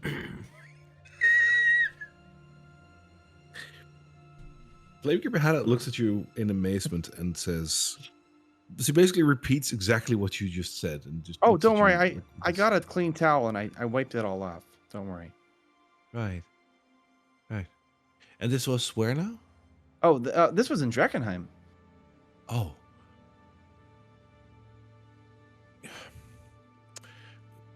And after the fact, you felt hurt? I was just, I wouldn't say hurt, just a little sick and maybe a little dizzy. Yeah, and it hurt. I hurt too. Hmm. I'm afraid I might not be able to help you with this, but, but we do have someone higher up that is visiting. You've met Ophelia Reed, right? I did, yeah. To be honest, she's a little intimidating. That's why I came to you first. Now, I understand, but everyone in our order is we're all the same. Of course, there's ranks and leadership and all that, but ultimately we are all brothers and sisters. If you need help from a fellow brother or sister, you should be able to ask. So Okay. don't be afraid to approach her. Oh, okay. I kind of look over my shoulder at Ophelia, like still kind of petrified of it. And you're noticing that Ophelia is like subtly listening into this conversation, but not really like acting like she isn't, because she wants to give you room to consider and possibly make the move if you want to. Petro takes just like the biggest deep breath. He's just like, okay, I can do this. I can do this. And then I walk over to Ophelia. All right. So as you walk over to her, she will immediately look at you as if she just noticed that you were approaching her, and give you a very broad smile. Hi. You probably don't remember me. I was here a few days ago. And I was asking about. Oh, I'm Petro. You are Petro, aren't you? Yes. Yeah. Yeah, I was sent here. Posted to Drakkenheim. Supposed to help. Gonna destroy Delerium. So that's good. Hey, but the thing. Okay. So to recap, big guy. In Drakkenheim. Sort of. How do I put this politely? Well, he wasn't feeling good. I think that he wasn't fully there. Probably pretty evil. And a bunch of stuff came out of his mouth. Some of it hit me, and I just haven't quite felt quite right since then. Symptoms include queasiness, dizziness, and confusion. But that one's pretty normal for me anyway. So.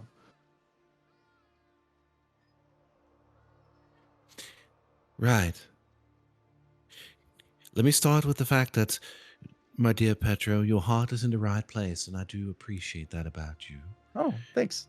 And I can see that you're trying, and before I say anything else, I would like to assure you that, as Flamekeeper Hannah just said, we're all brothers and sisters. We all have to hold certain ranks and titles, but beyond that, we're all here for a common cause. We're all brothers and sisters, and you shouldn't be afraid to approach me. So I'm very appreciative of the fact that you did. If to the extent that a furball can blush, he does, and he's just like, "Oh, thank you." She'll give you a moment to do that. And after a couple of seconds, she says, "So from what I'm hearing is that you traveled to Drakkenheim. This was your first foray into the city, was it not?"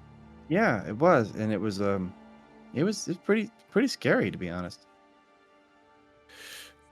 Unfortunately, the things that have happened to Drakkenheim and are continuing to happen to Drakkenheim are indeed things of nightmare. I'm glad that you got to experience it firsthand. What I'm not glad about, however, is that you possibly got touched by it a little bit more than one would wish upon you. Can I please touch you for a second and see what is wrong with you? Of course. And I kneel down. You know what? That's fine. As she walks over to you, as she puts a hand on your shoulder, and you feel like the subtlest of warmth coming from her hand for a second. All right. So, from what I gather from what you've just told me, plus what I think I can sense in you, is that you have unfortunately been struck with some contamination that is forthcoming from Drakkenheim in its entirety. Now, from what we've learned is that there's a couple of things that you can be contaminated by. It is the very haze, the mist that perpetuates the city, but also the creatures and other undesirables that live within these mists. What about the what if the creature pukes? Is that one of them too? So what I would imagine is that this creature has probably lived in the area of Drakkenheim for a prolonged period and has succumbed to its many unfortunate symptoms and has become part of the integral problem that we're trying to deal with in Drakkenheim. Oh, okay. As such, he is also become a vassal that perpetuates this contamination in its own way. So yes, I imagine, as you would say, puking would be one of the ways to spread this contamination. And I think you've just got hit with the wrong end of the stick, unfortunately, here. Well, so you've gotten a bit of contamination, yes. Okay, so okay, well, I want to get rid of the contamination. Yes. Now listen very well here, Petro, because that is very important what I'm about to tell you. This contamination can get in several stages of severeness. What you have right now is luckily very mild, and we'll be able to treat that, so I will be able to help you. As it gets progressively worse, you will also notice that it will start to do things to you, and ultimately, if you don't take care of it in some shape or form, it'll unfortunately change you into something that you will no longer have control of, if you catch my drift. Like a frog.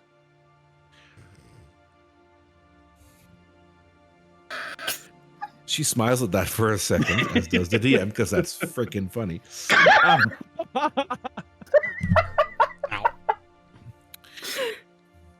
I wouldn't have taken you for someone who would use metaphors, but yes, frogs being more lumpy and more, well, let me just put it this way. I can jump really high. Do you understand the essence of a mutation, my dear Petra? Yeah, actually, that's one of my areas of expertise. Mutation. Well, sure. Have you ever heard of tadpoles? Yes. I don't know if you knew this, but tadpoles are where all frogs come from. They look like one thing, and then a few weeks later, they're a different thing entirely. Right. Well, I understand why you're using this as a metaphor, and I'd be inclined to, you know what? Let's not make it.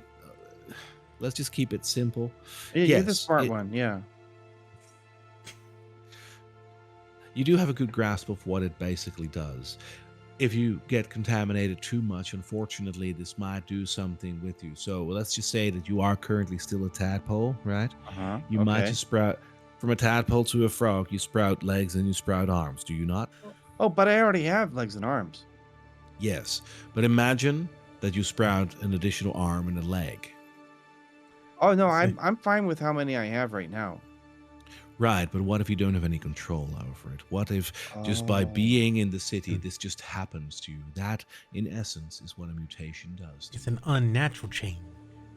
I don't want that. Right. Okay, yeah, if we could, I don't want that.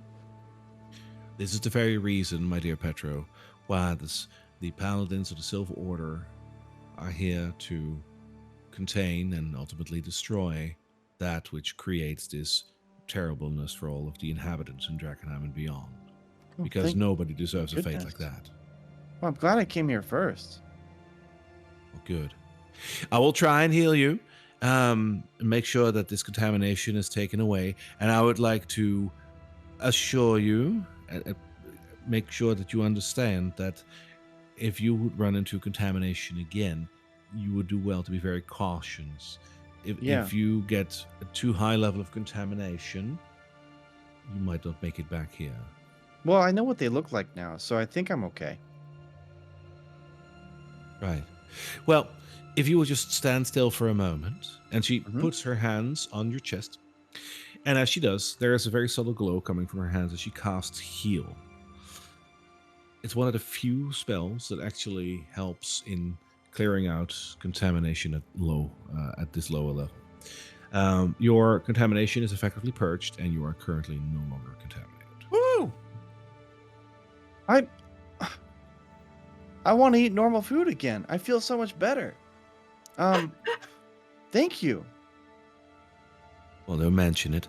As a matter of fact, now that you're here and you've ventured into Drakkenheim, I'm hoping that you didn't do this by yourself, did you? No, I had friends. Good. Friends are the lifeblood of a lot of things. They're not followers of the Sacred Flame, but I'm working on it. Well, I'm very proud of you. Petro, take the rest of the day to reflect upon what happened. Make sure that you do your prayers, and then when you've had your rest, I'll be here for one more day. Come and talk to me in the morning. I might have an additional task for you and your friends. Feel free to bring them along. Even if they're not followers of the Sacred Flame, they can still be of use to us. Absolutely. I agree. And thank you so much for the opportunity. We'll definitely be back in the morning. Wonderful. I'm very proud of you, Petro. Please keep on doing what you're doing. And he gives like a very awkward bow again. She gives a nod to you, and she gives a broad smile, seeing that you do the effort, and she does appreciate that. And on his way out, Petro will put 5 gold in the donation box. Is that the stinky 5 gold or the normal 5 gold? Let's do the normal 5 gold. Sure. The clean ones. He's like going through his pouch, like picking out the least dirty ones. All right. Let's have a look over at Briar and Corey. What are you guys doing? Go ahead, Briar, if you want to. I'm just gonna give a casual, like, just kind of a, like, I acknowledge the soldiers that are training outside. All right. So the soldiers that are currently training outside, most of them are just scouts. The hooded lanterns, as you will have learned now that you've seen them a couple of times in the watchtower and whatnot, the hooded lanterns really still are the rank and file soldiers, where the paladins of the Silver Order are also very much like rank and you know, they're very militaristic, if you will. They are way more on the level of like knights and paladins and more like that area of the military. Or an army. The hooded lanterns. Yeah, where the hooded lanterns, they are more guerrilla type. They're definitely militaristic and they have their ranks and whatnot, but it's just on a different level. It's like police The versus ones that you army. see pretty much, yes.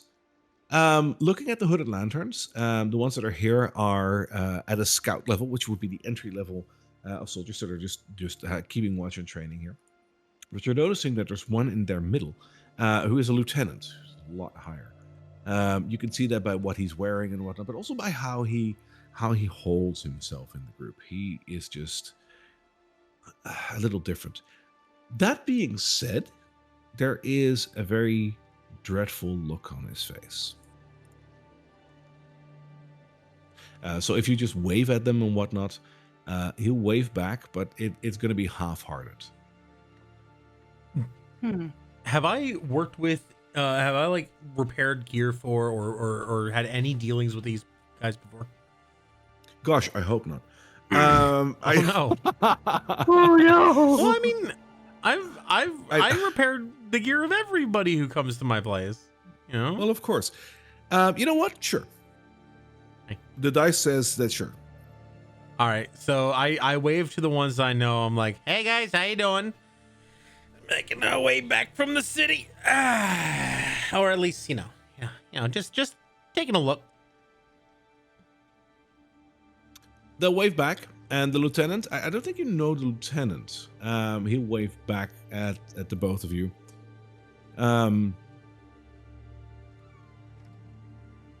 You're still you're still like sporting the fact that you're from you're still covered in grime, right, Briar? Oh, Like, yeah. especially Yeah. Oh yeah. yeah. I think that he will notice. I think on that the lieutenant will step forward to have a quick chat with you. The two of you, I've seen you two before, but we've never really talked. My apologies. Ansem Lang. Lieutenant in the Hooded Lanterns. Pleasure to meet you. Yeah, pleasure to meet you, good sir. How are you doing? This is the part where I usually should say good, but frankly, I'm not doing well. I mean, you do the best you can, right? Yeah. Listen, I don't want to pry, but looking at the state that you two are in, you've been to the city, haven't you? I mean, technically Yeah. not in the city, outskirts, but yeah, we've been around the area. And fair enough. Have you... It's probably too much to ask, but I have to try anyways. Have you, by any chance, been anywhere near the Rat's Nest Tavern? I'm not entirely sure if I'm familiar with that place. Yeah. The tavern on the outskirts. It's near Shepherd's Way. It's to the north of the city. It's a little ways away from here. You probably haven't been there. And what about it? Listen, he says as he looks back at the men that are still training over there, and he steps onto the road a little closer to you. I normally wouldn't reach out to normal civilians, with all due respect, of course, but look, I have a problem. Mm-hmm. The Hooded Lanterns try and protect the border of the city, and we try to get into the city, and we do so many things. We're stretched so thin, and we're trying every day to make a difference, probably like you do too. Like, if you've been to Drakkenheim, you know. Yeah, I mean, You know what it is. I've seen a couple of you guys come in before. I repair a sword here, a bow there. For the most part, you guys seem pretty stretched pretty thin. I have seen that. Yeah. But as a store owner, an expert on a lot of the things around here, and with friends like my friend here, who is a quality bodyguard, we've done quite a lot of things around here that could be very useful to an organization like yourself. Well, you know what it is. The Hooded Lanterns are running thin on supplies as well. So we've been doing a couple of supply runs into the outskirts of the city to just replenish some of our stock. And, we found this one place called the Rat's Nest Tavern. It's on the west side of town, of the city. We went over there and, to put it this way, when we were there were some ratlings. These are like mutated rats, if you will. They're not just normal rats. They're as big as you, as he points to you, Corey. Pretty big. Yeah, and they ambushed all of us, and most of us could get away, but my sister, she was captured by her. Now, Are you saying these are like people that are very furry and look like rats, or you talking about actual rats? oh no, these are rats. Like, they have the intellect of a rat. They're just grotesque and muscular, and they sport weapons. Ugh. I mean, don't underestimate them. Now, I mean, they're the thing using is- weapons. That's pretty smart. Yeah, I guess. See, the trouble is, amongst the Hooded Lanterns, Our survival doctrine says that we don't risk the lives on futile rescue attempts, you see. We all knew the risks when we signed up, but she is my sister. I don't know why I should even be bothering you with this. Like, it's almost classified information, but still, it is my sister, damn it, and I would be very grateful if you could, if you have a moment, to have a look at this place called the Rat's Nest Tavern and see if you can find my sister and bring her back safe. Why would they take your sister in the first place? Honestly, I can only think of two reasons, and I hope it's the first and not the second. It could be that they're holding her for ransom. They're not that smart, but they're organized. I don't know why. Rats in general don't act organized, but these ratlings do. Which only leads me to believe that there is some sort of management structure or leadership in place. Someone that is guiding them and that is a lot smarter. If this is a person that can be bargained with, then perhaps my sister is a bargaining chip and she can be ransomed. I don't want to ransom my sister, but if that gets her out alive, then it's worth it to me.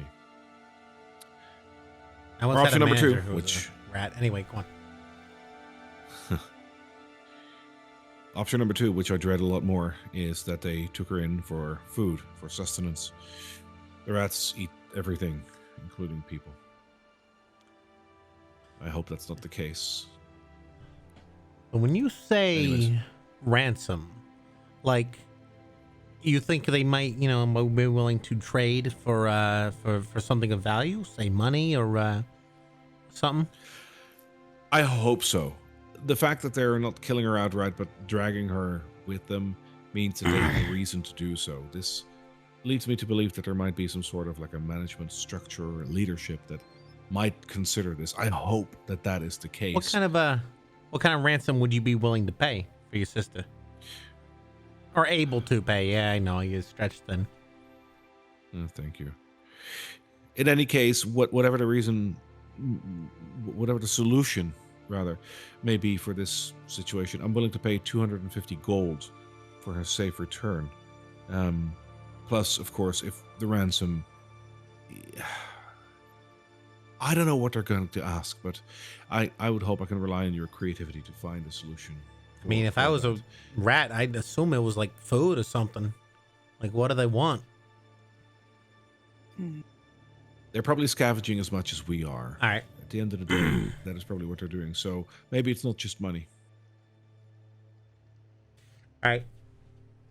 What I'll say is, do you guys have any rations with cheese? Anything that rats like cheese, meats, other things that they might like? We haven't paid too much close attention to what they like. We know that they eat corpses. They're rats, of course they like cheese. What? I'm a cat. I know these things. Well, I'm a tabaxi. these are mutated rats, so they might have a different appetite. All right, then if you And got no any fat mutated cheese, then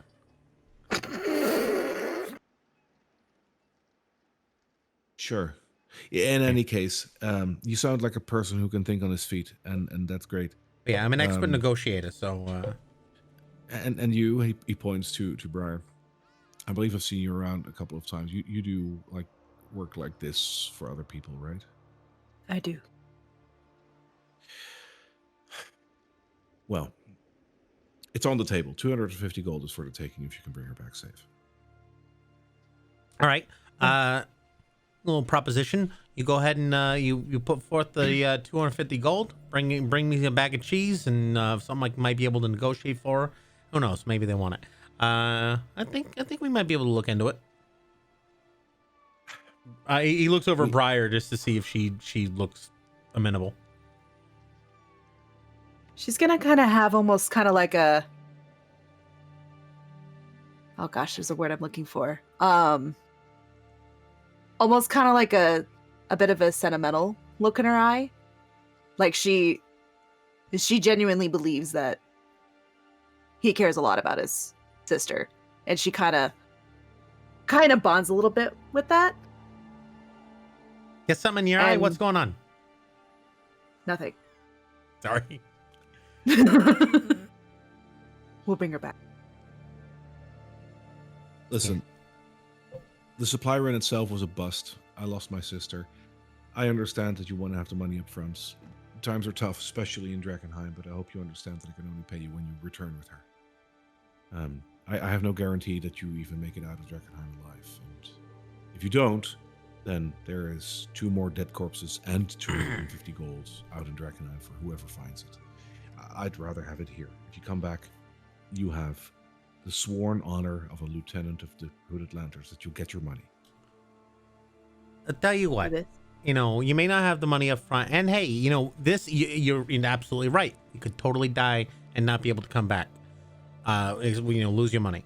However, something that might help us, you know, along with our test, something might help us live a little longer, and it could be considered an advance on your payment. Do you happen to have any of those fancy looking hand crossbows? I've seen you guys, you know, using them. A hand crossbow? Yeah, something that's a little bit, you know, a little concealable, a little bit easier to wield. Like, you know, I got this short bow over here, but it's kind of unwieldy. It gets caught on my gear a lot. You know, do you got anything like that? We can front you a weapon, yeah, if that's what you require to help me, then sure. That would make this job a lot easier. Right, you need anything? Right. Yeah, anything we can do for you? You don't happen to have any other forms of weapons, like, say, that some may use gunpowder by chance? You mean a gun? Yes. We've actually heard of some groups that are starting to move into Drakkenheim that are using them. There's some dwarves. I don't have them, but I do have a lead on one, if you would be happy with that. Do you know the Red Lion Hotel? And he points towards the luxurious hotel that you visited once. That I do. There is a band of dwarves that is staying there. I've seen one of them walking around with this giant blunderbuss type weapon. So if anyone knows their weapons in terms of guns, I want to ask them. Maybe they can sell you one or help you out. We don't use guns, but apparently they do. So I hope that helps. That helps quite a bit. Good. I have little hope that this turns out okay. This is what life in Drakkenheim is, but for what it's worth, thank you for looking into it. Yeah, it's best not to have any hope, because then when we come back safe and sound, you're gonna be happy. Low expectations. You're such an ass, Corey. But Briar's just gonna kind of give Corey like a slight, like kind of just a slight bap at the back of the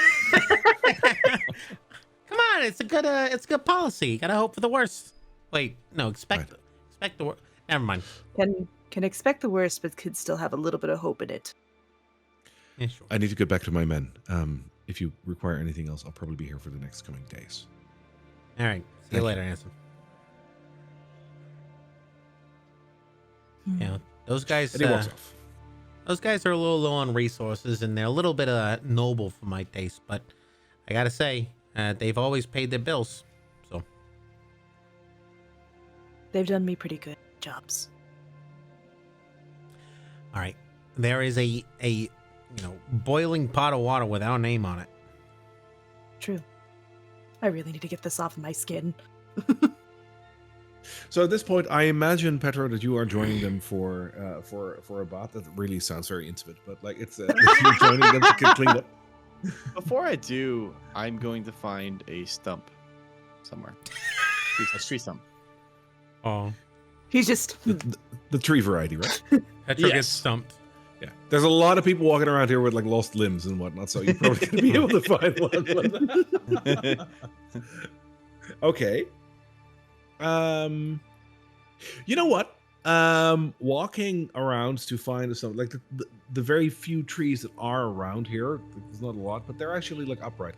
The one stump that you will find is across the bridge and slightly towards the east, so just on the other side of the river. You're noticing that there is a patch of trees over there that actually still have a bit of leaf, And in between that, you will notice that there is a bit of a stone shrine and a tree stump. I take out one of the delirium and place it on the tree stump. Okay. And then I lift my hammer over my head and smash it down onto the piece of delirium. Ooh, make me a strength check. Ooh. Just a strength check. Yeah. Oh, how do I do that? With the strength check. There we go. Ooh. 11. All right, so you hammer this piece of delirium solidly into this tree stump. You can still try to hit it again, but this hit just pushed it into the tree stump. Oh, Oh. You interesting. can try again if you want to. Whoa, that's a really sturdy rock. And then I take another swing. Go ahead.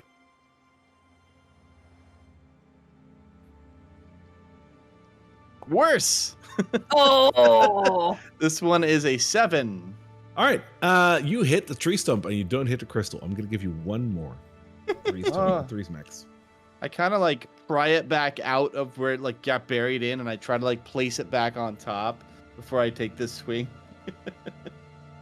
All right, Okay. last one. Oh, it's even worse. Oh no. All downhill. I got a 6. Oh, well, you That- tried. The chapel said it was easy, but this is kind of hard. So that actually kind of tracks because, as far as I know, it's real hard to destroy Delirium. Like, All right, Paladin's got a thing. he puts it So- back into his pouch, but he also kind of looks around and he's like, "Oh, what is this stone thing over here?" So as you are like hitting this tree stump a couple of times, you're noticing that out of the woodwork over there, there's someone shuffling towards you. It seems like an old lady. Oh no. Oh, And as you basically hit the stump for the third time, well, I mean, you hit the stump twice. You hit the crystal once. oh, As you look up, there's this very old lady that is approaching you. She's wearing robes that almost seem like they're made completely of moss. As she looks at you and she says, "What are you doing there, Sonny?" oh, hi. Sorry, I didn't know anyone was over here. No, I'm just hitting this stump to get my anger out. Oh, that I like to sit on that stump every once in a while. Oh, watch I'm the so- waters. I didn't know. I'm so sorry. I would never want to destroy your stump, especially if I knew that somebody used it as a chair. Yes, you're. And she looks you like up and down, and she sees that. Like, do you have any markings of the Silver Order on your armor or whatever? You do on your shield, right? Yeah, I'd say so. Yeah. Like She look you up and carved down. in with a knife. No, I imagine like most of your armor is like hand me down and whatnot, right? Because like your poly and whatnot. But like, Correct. I'd imagine you would get at least like a fancy shield. That's the least they would have gotten you. Like, it's I- wooden, but at least there's like an embellishment on it. I'm sorry. I'm so imagining like one of those little classic hearts, and then above that is P plus, and then just fire. Like, Yeah, he definitely like it was a hand me down, and then he just made his own those kinds of embellishments he made on his own. Sure. Happy fellow. Petro in the fire, sitting in a tree. Anyway, I'm So you're sorry. seeing this old lady that is like, she's looking at your shield and she says, "You're one of those of the Silver Order, aren't you?" Oh, Sacred Flame. Yes, I'm not really fully fledged in the Silver Order yet, but yeah, I'm trying to become one. Yes. Well, you're a peculiar one. Oh, You come 'cause from I'm- nature. But- yeah, that's right. You confuse me. You've Oh. lost your way to regain another. Oh, I don't think of it that way, but I guess you could look at it that way. Yeah. What's your story?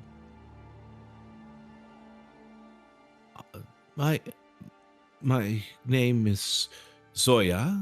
People around me call me Old Zoya. Oh, Which well, is a sensible thing to do, as I'm very old. I'll just call you Zoya. Thank you, young one. I'm Petro. Petro the Furbolg. I know your kind. Oh, yeah, you do. I've seen ones like you before, a long time ago. Well, I sure hope they were friendly to you. They were. They understood the power of nature and the Oh. old ways. Yeah, I mean, I was taught the power of nature when I was a kid. Did you know that a tadpole can turn into a frog? Yes. But I'm happy to see that the younger generation is not spared this knowledge. I mean, how did you know furbolgs and have you seen any more recently? Are there? Could I maybe go find some of them? When the meteor hit, we kind of all dispersed, I guess. I would not like to burst your bubble, but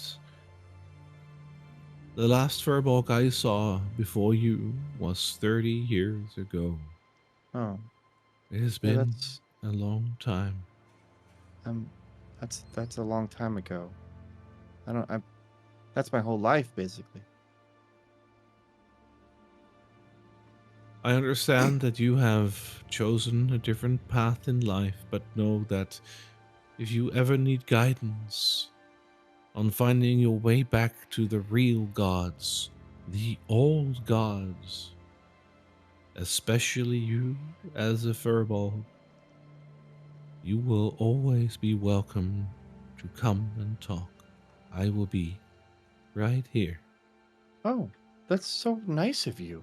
I don't know if I think about it in terms of real or fake, but I do enjoy talking to you. I'd be happy to come back and maybe we can have a longer conversation. Do you need anything? Can I bring you any food? Water? No, I am fine. Just watch out for yourselves.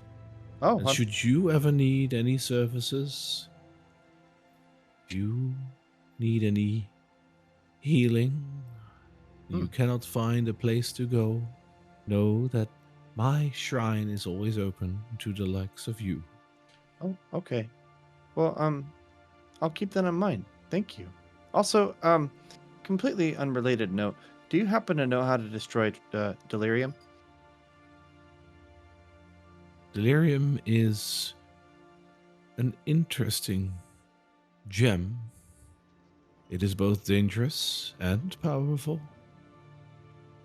Destroying it should be easy if you hit it and break it. I would advise you to try and smash it while laying it on a hard surface rather than something as soft as a stump. Oh, I guess he kind of looks at his great hammer, at his maul. He's like, "Oh, I thought wood was pretty hard, but okay, I'll try something else." Good luck, young one.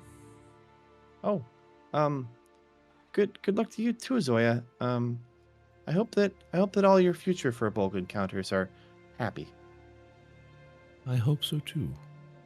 Flame be with you, friend. Let Mother Nature watch out over you. And he kind of awkwardly is like, oh, okay. And then he walks away.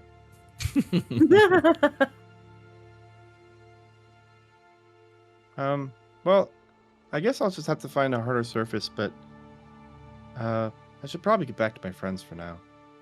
And he takes the little piece of delirium and puts it back into his pouch. Alrighty. So as you reconvene with Corey and Briar, my theater mind just tells me that the two of them are just having fun in a bathtub, just like splashing. No. No. I know it's not the case, but I had to say it. We've Cannonball! we've gotten he has like a large metal basin somewhere that he's used for either washing things or cooking things or whatever. And so they filled up a basin with water and just started boiling it over a not boiling it, heating it up near a fire, and just waiting for Petra to come back to what he said he could purify it. So, Splish, Right. splash, I was taking a bath. Um, Da-da-da-dum. and we got a couple nice towels that we can, dip in the water and use it to wash ourselves off. hey guys, I've got some really good news. Hey, big guy, how you doing? How was the visit to the chapel? Oh, it's good. So it turns out I was contaminated, but I'm not anymore. Oh, good. That's great to hear. How'd you manage that? Oh, Ophelia. She I don't know. She cast Oh, something, A high and it flame. seemed to help a keeper, huh? lot. Yeah, now I'm just hungry. I'm not hurting anymore. I'm just hungry. Eh. I know you. I got a bunch of dried meats and cheeses and stuff, but I know you probably more like like apples, berries, and other things. Oh, potatoes. You can have Potatoes. them. Potatoes, right? Yeah. Apples are good. Yeah. All right. Yeah, we can. Yeah, I mean, we got a boiling water here. After we're done, that's probably not a good idea. We'll make some Oh, more you, water. you probably shouldn't take a bath in that. I'm not sure that's still healthy. Well, you said you can purify it, right? You can make it clear. Oh, yeah, absolutely. And I go over and I motion like I'm gonna cast purify food and drink, but then well, I can't right now, but I probably could tomorrow. Yeah, I could probably do it. He gestures over to like some of his tools that he has laying on the ground right now. Because I can reconfigure a few things, and I can do it too if you don't mind. But yeah, we Can could I- probably can gotta I wait do till it? tomorrow. I can't do that as a ritual, can I? No. Purify food and water is, I think, a ritual spell. It can be, No. but I don't know if it paladins doesn't- can do that. Yeah, I don't Yeah, think I'll I have a can. look. Not as a paladin. Looks like. Okay, yeah, artificers can do it, but I didn't prepare that as my spell this You morning. don't know if it has a ritual at the moment. No. I don't have any ritual spells based on my character sheet, so. True. Yep. That's actually I rely heavily on ritual spells because I have next to no spells. I have 2, so Yeah, I'm same. only a level 2 paladin. So Yeah, level 1 artificer. All right. Well, I guess we can't. All right. I guess it's just a dry bath. And they take some of the towels, and I imagine we're gonna wipe ourselves off and clean ourselves up. Wonderful. You spend a bit of time to clean up, which I imagine, other than just like actual cleaning up, it's nice to have a moment to feel, for lack of a better word, human, or your species equivalent, for a moment. I mean, you did just get out of Drakkenheim, and like the fight that you've just had, although it felt like pretty happy-go-lucky, you rolled a couple of really good rolls. 2 of you almost died. Let's not forget. You weren't doing so hot. Like, One of us got towards the end of the contaminated. battle, and- we Mhm. really one like of when we you got contaminated. Really like when we got those crits. Yeah, so ultimately, it just goes to show Drakkenheim is really that dangerous, and I think the full effect of that might have only just hit as you are taking your bath and like just cleaning up a little bit and reminiscing about that a little bit. I'm saying that because I think that probably also takes a while. It's not just a quick 10-minute bath. Like, you'll Mhm. take your time to just feel, Yeah. to take a bit of a load off. I imagine I have a couple of tools and a couple other things that are used to like clean things up and polish things, and I just we're all sharing them amongst each other to get all the crap off of us. Yeah. Mhm. So with that, you arrive back in Emberwood Village in the afternoon, with the talking around town and cleaning yourself up and whatnot. I would imagine we are slowly drifting towards the evening, so it'll get a little dark around town. This would probably be a good moment to also start considering whether or not you want to go get some sleep, which I imagine you guys are dying to do. Yes. Before we head to bed, you guys wanna get a drink real quick? I could use a drink, and I also want to talk to Frida a bit. I would like a lot of drinks after what just happened. I think we could all use a drink. I mean, they probably they might have tea at Petro. Oh, I Yeah. like tea. You want to go to the Skull and Sword? See what we got some money now, and also, if we could wrap it into the time, or maybe now, if the merchants are still out there, sell off the things that we found that were worth gold but weren't gold. Mm-hmm. Looking at the time, let's if you guys are okay with postponing the drink to tomorrow morning, Yeah. and selling off the delirium to tomorrow morning as well, then I think that would fit. Okay, no worries. Oh, morning drink. That's my favorite kind. Morning drink. Yeah, Skull and Sword. Freedom makes a great, it's not really bacon because I don't think they got pigs anymore. But we got something like bacon and eggs and Oh, I don't eat pigs, but Baked tree bark. I'm pretty sure it's not actually pig. But Oh, okay, we'll great. figure it out. So where do you guys take your sleep? Is that in the new home. the shoddy, Our new the home. shoddy home that you guys got? Yes, our new home. I can't actually see myself. There we go. It's very dark, isn't it? And I just I just lie down on kind of the backyard area. So before like they that. left the shop, he actually went ahead and he went inside of the shop and came out and didn't have the delirium anymore. He has a special hiding spot. All right. Mm. Where are you going to sleep, Briar? She's gonna take her rest over in her little makeshift corner that she's made so far, and she's just gonna kind of not really fall asleep just yet, but she's just gonna kind of fiddle around with her. She kind of reaches into her pouch and she kind of fiddles with what looks like a pocket. A pocket what? Sorry. Yeah, like a little. Yeah, silver pocket watch. Mhm. Oh, I didn't hear the watch part. Yes. Oh, sorry. You said a pocket what? And I was like, yeah, close. Just a ch at the end. Anyway, Ah, sorry. but she's kind of just gonna kind of like fiddle around with like kind of look at the pocket watch and just kind of open it, and she's gonna read over what she's kind of keeping hidden what's inside the pocket watch. Do you where did you get this pocket watch? This was a gift from her late uncle.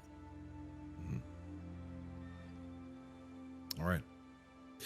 As you're fiddling with your silver pocket watch, Corey, I'd imagine you probably also made a quarter for yourself in the house.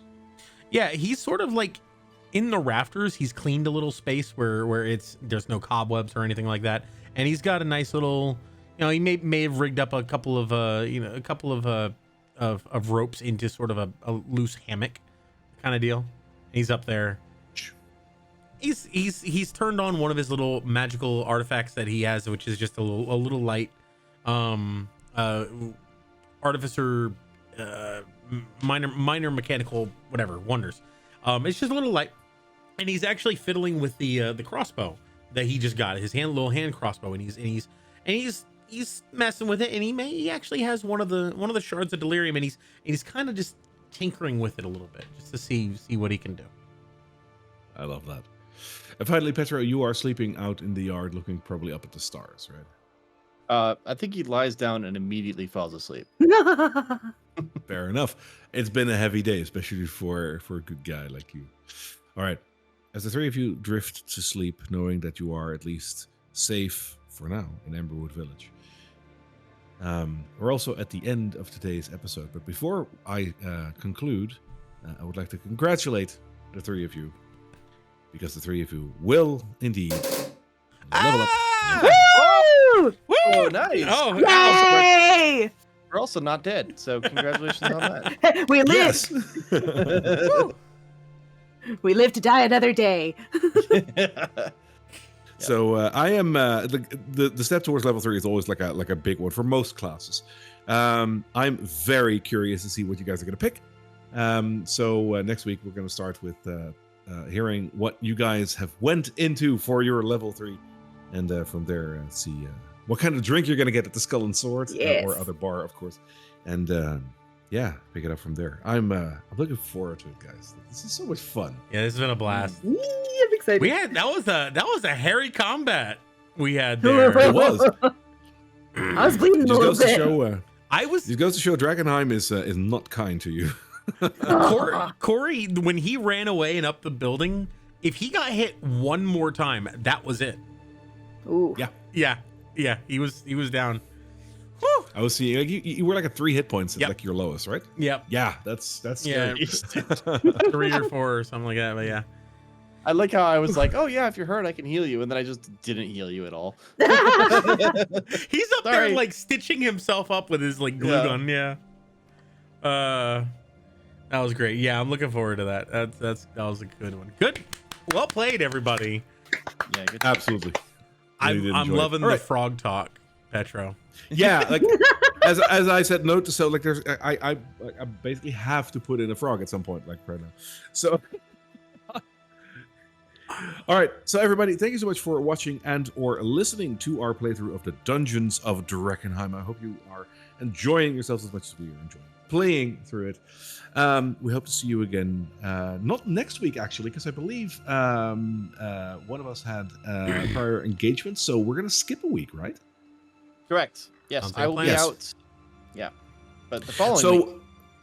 yeah, the following week we will be back for the Dungeons of Drakkenheim. We will reconvene amongst our group to see if we do like a little stream of something else on the Friday, maybe like some Baldur's Gate or something, or maybe some Overwatch.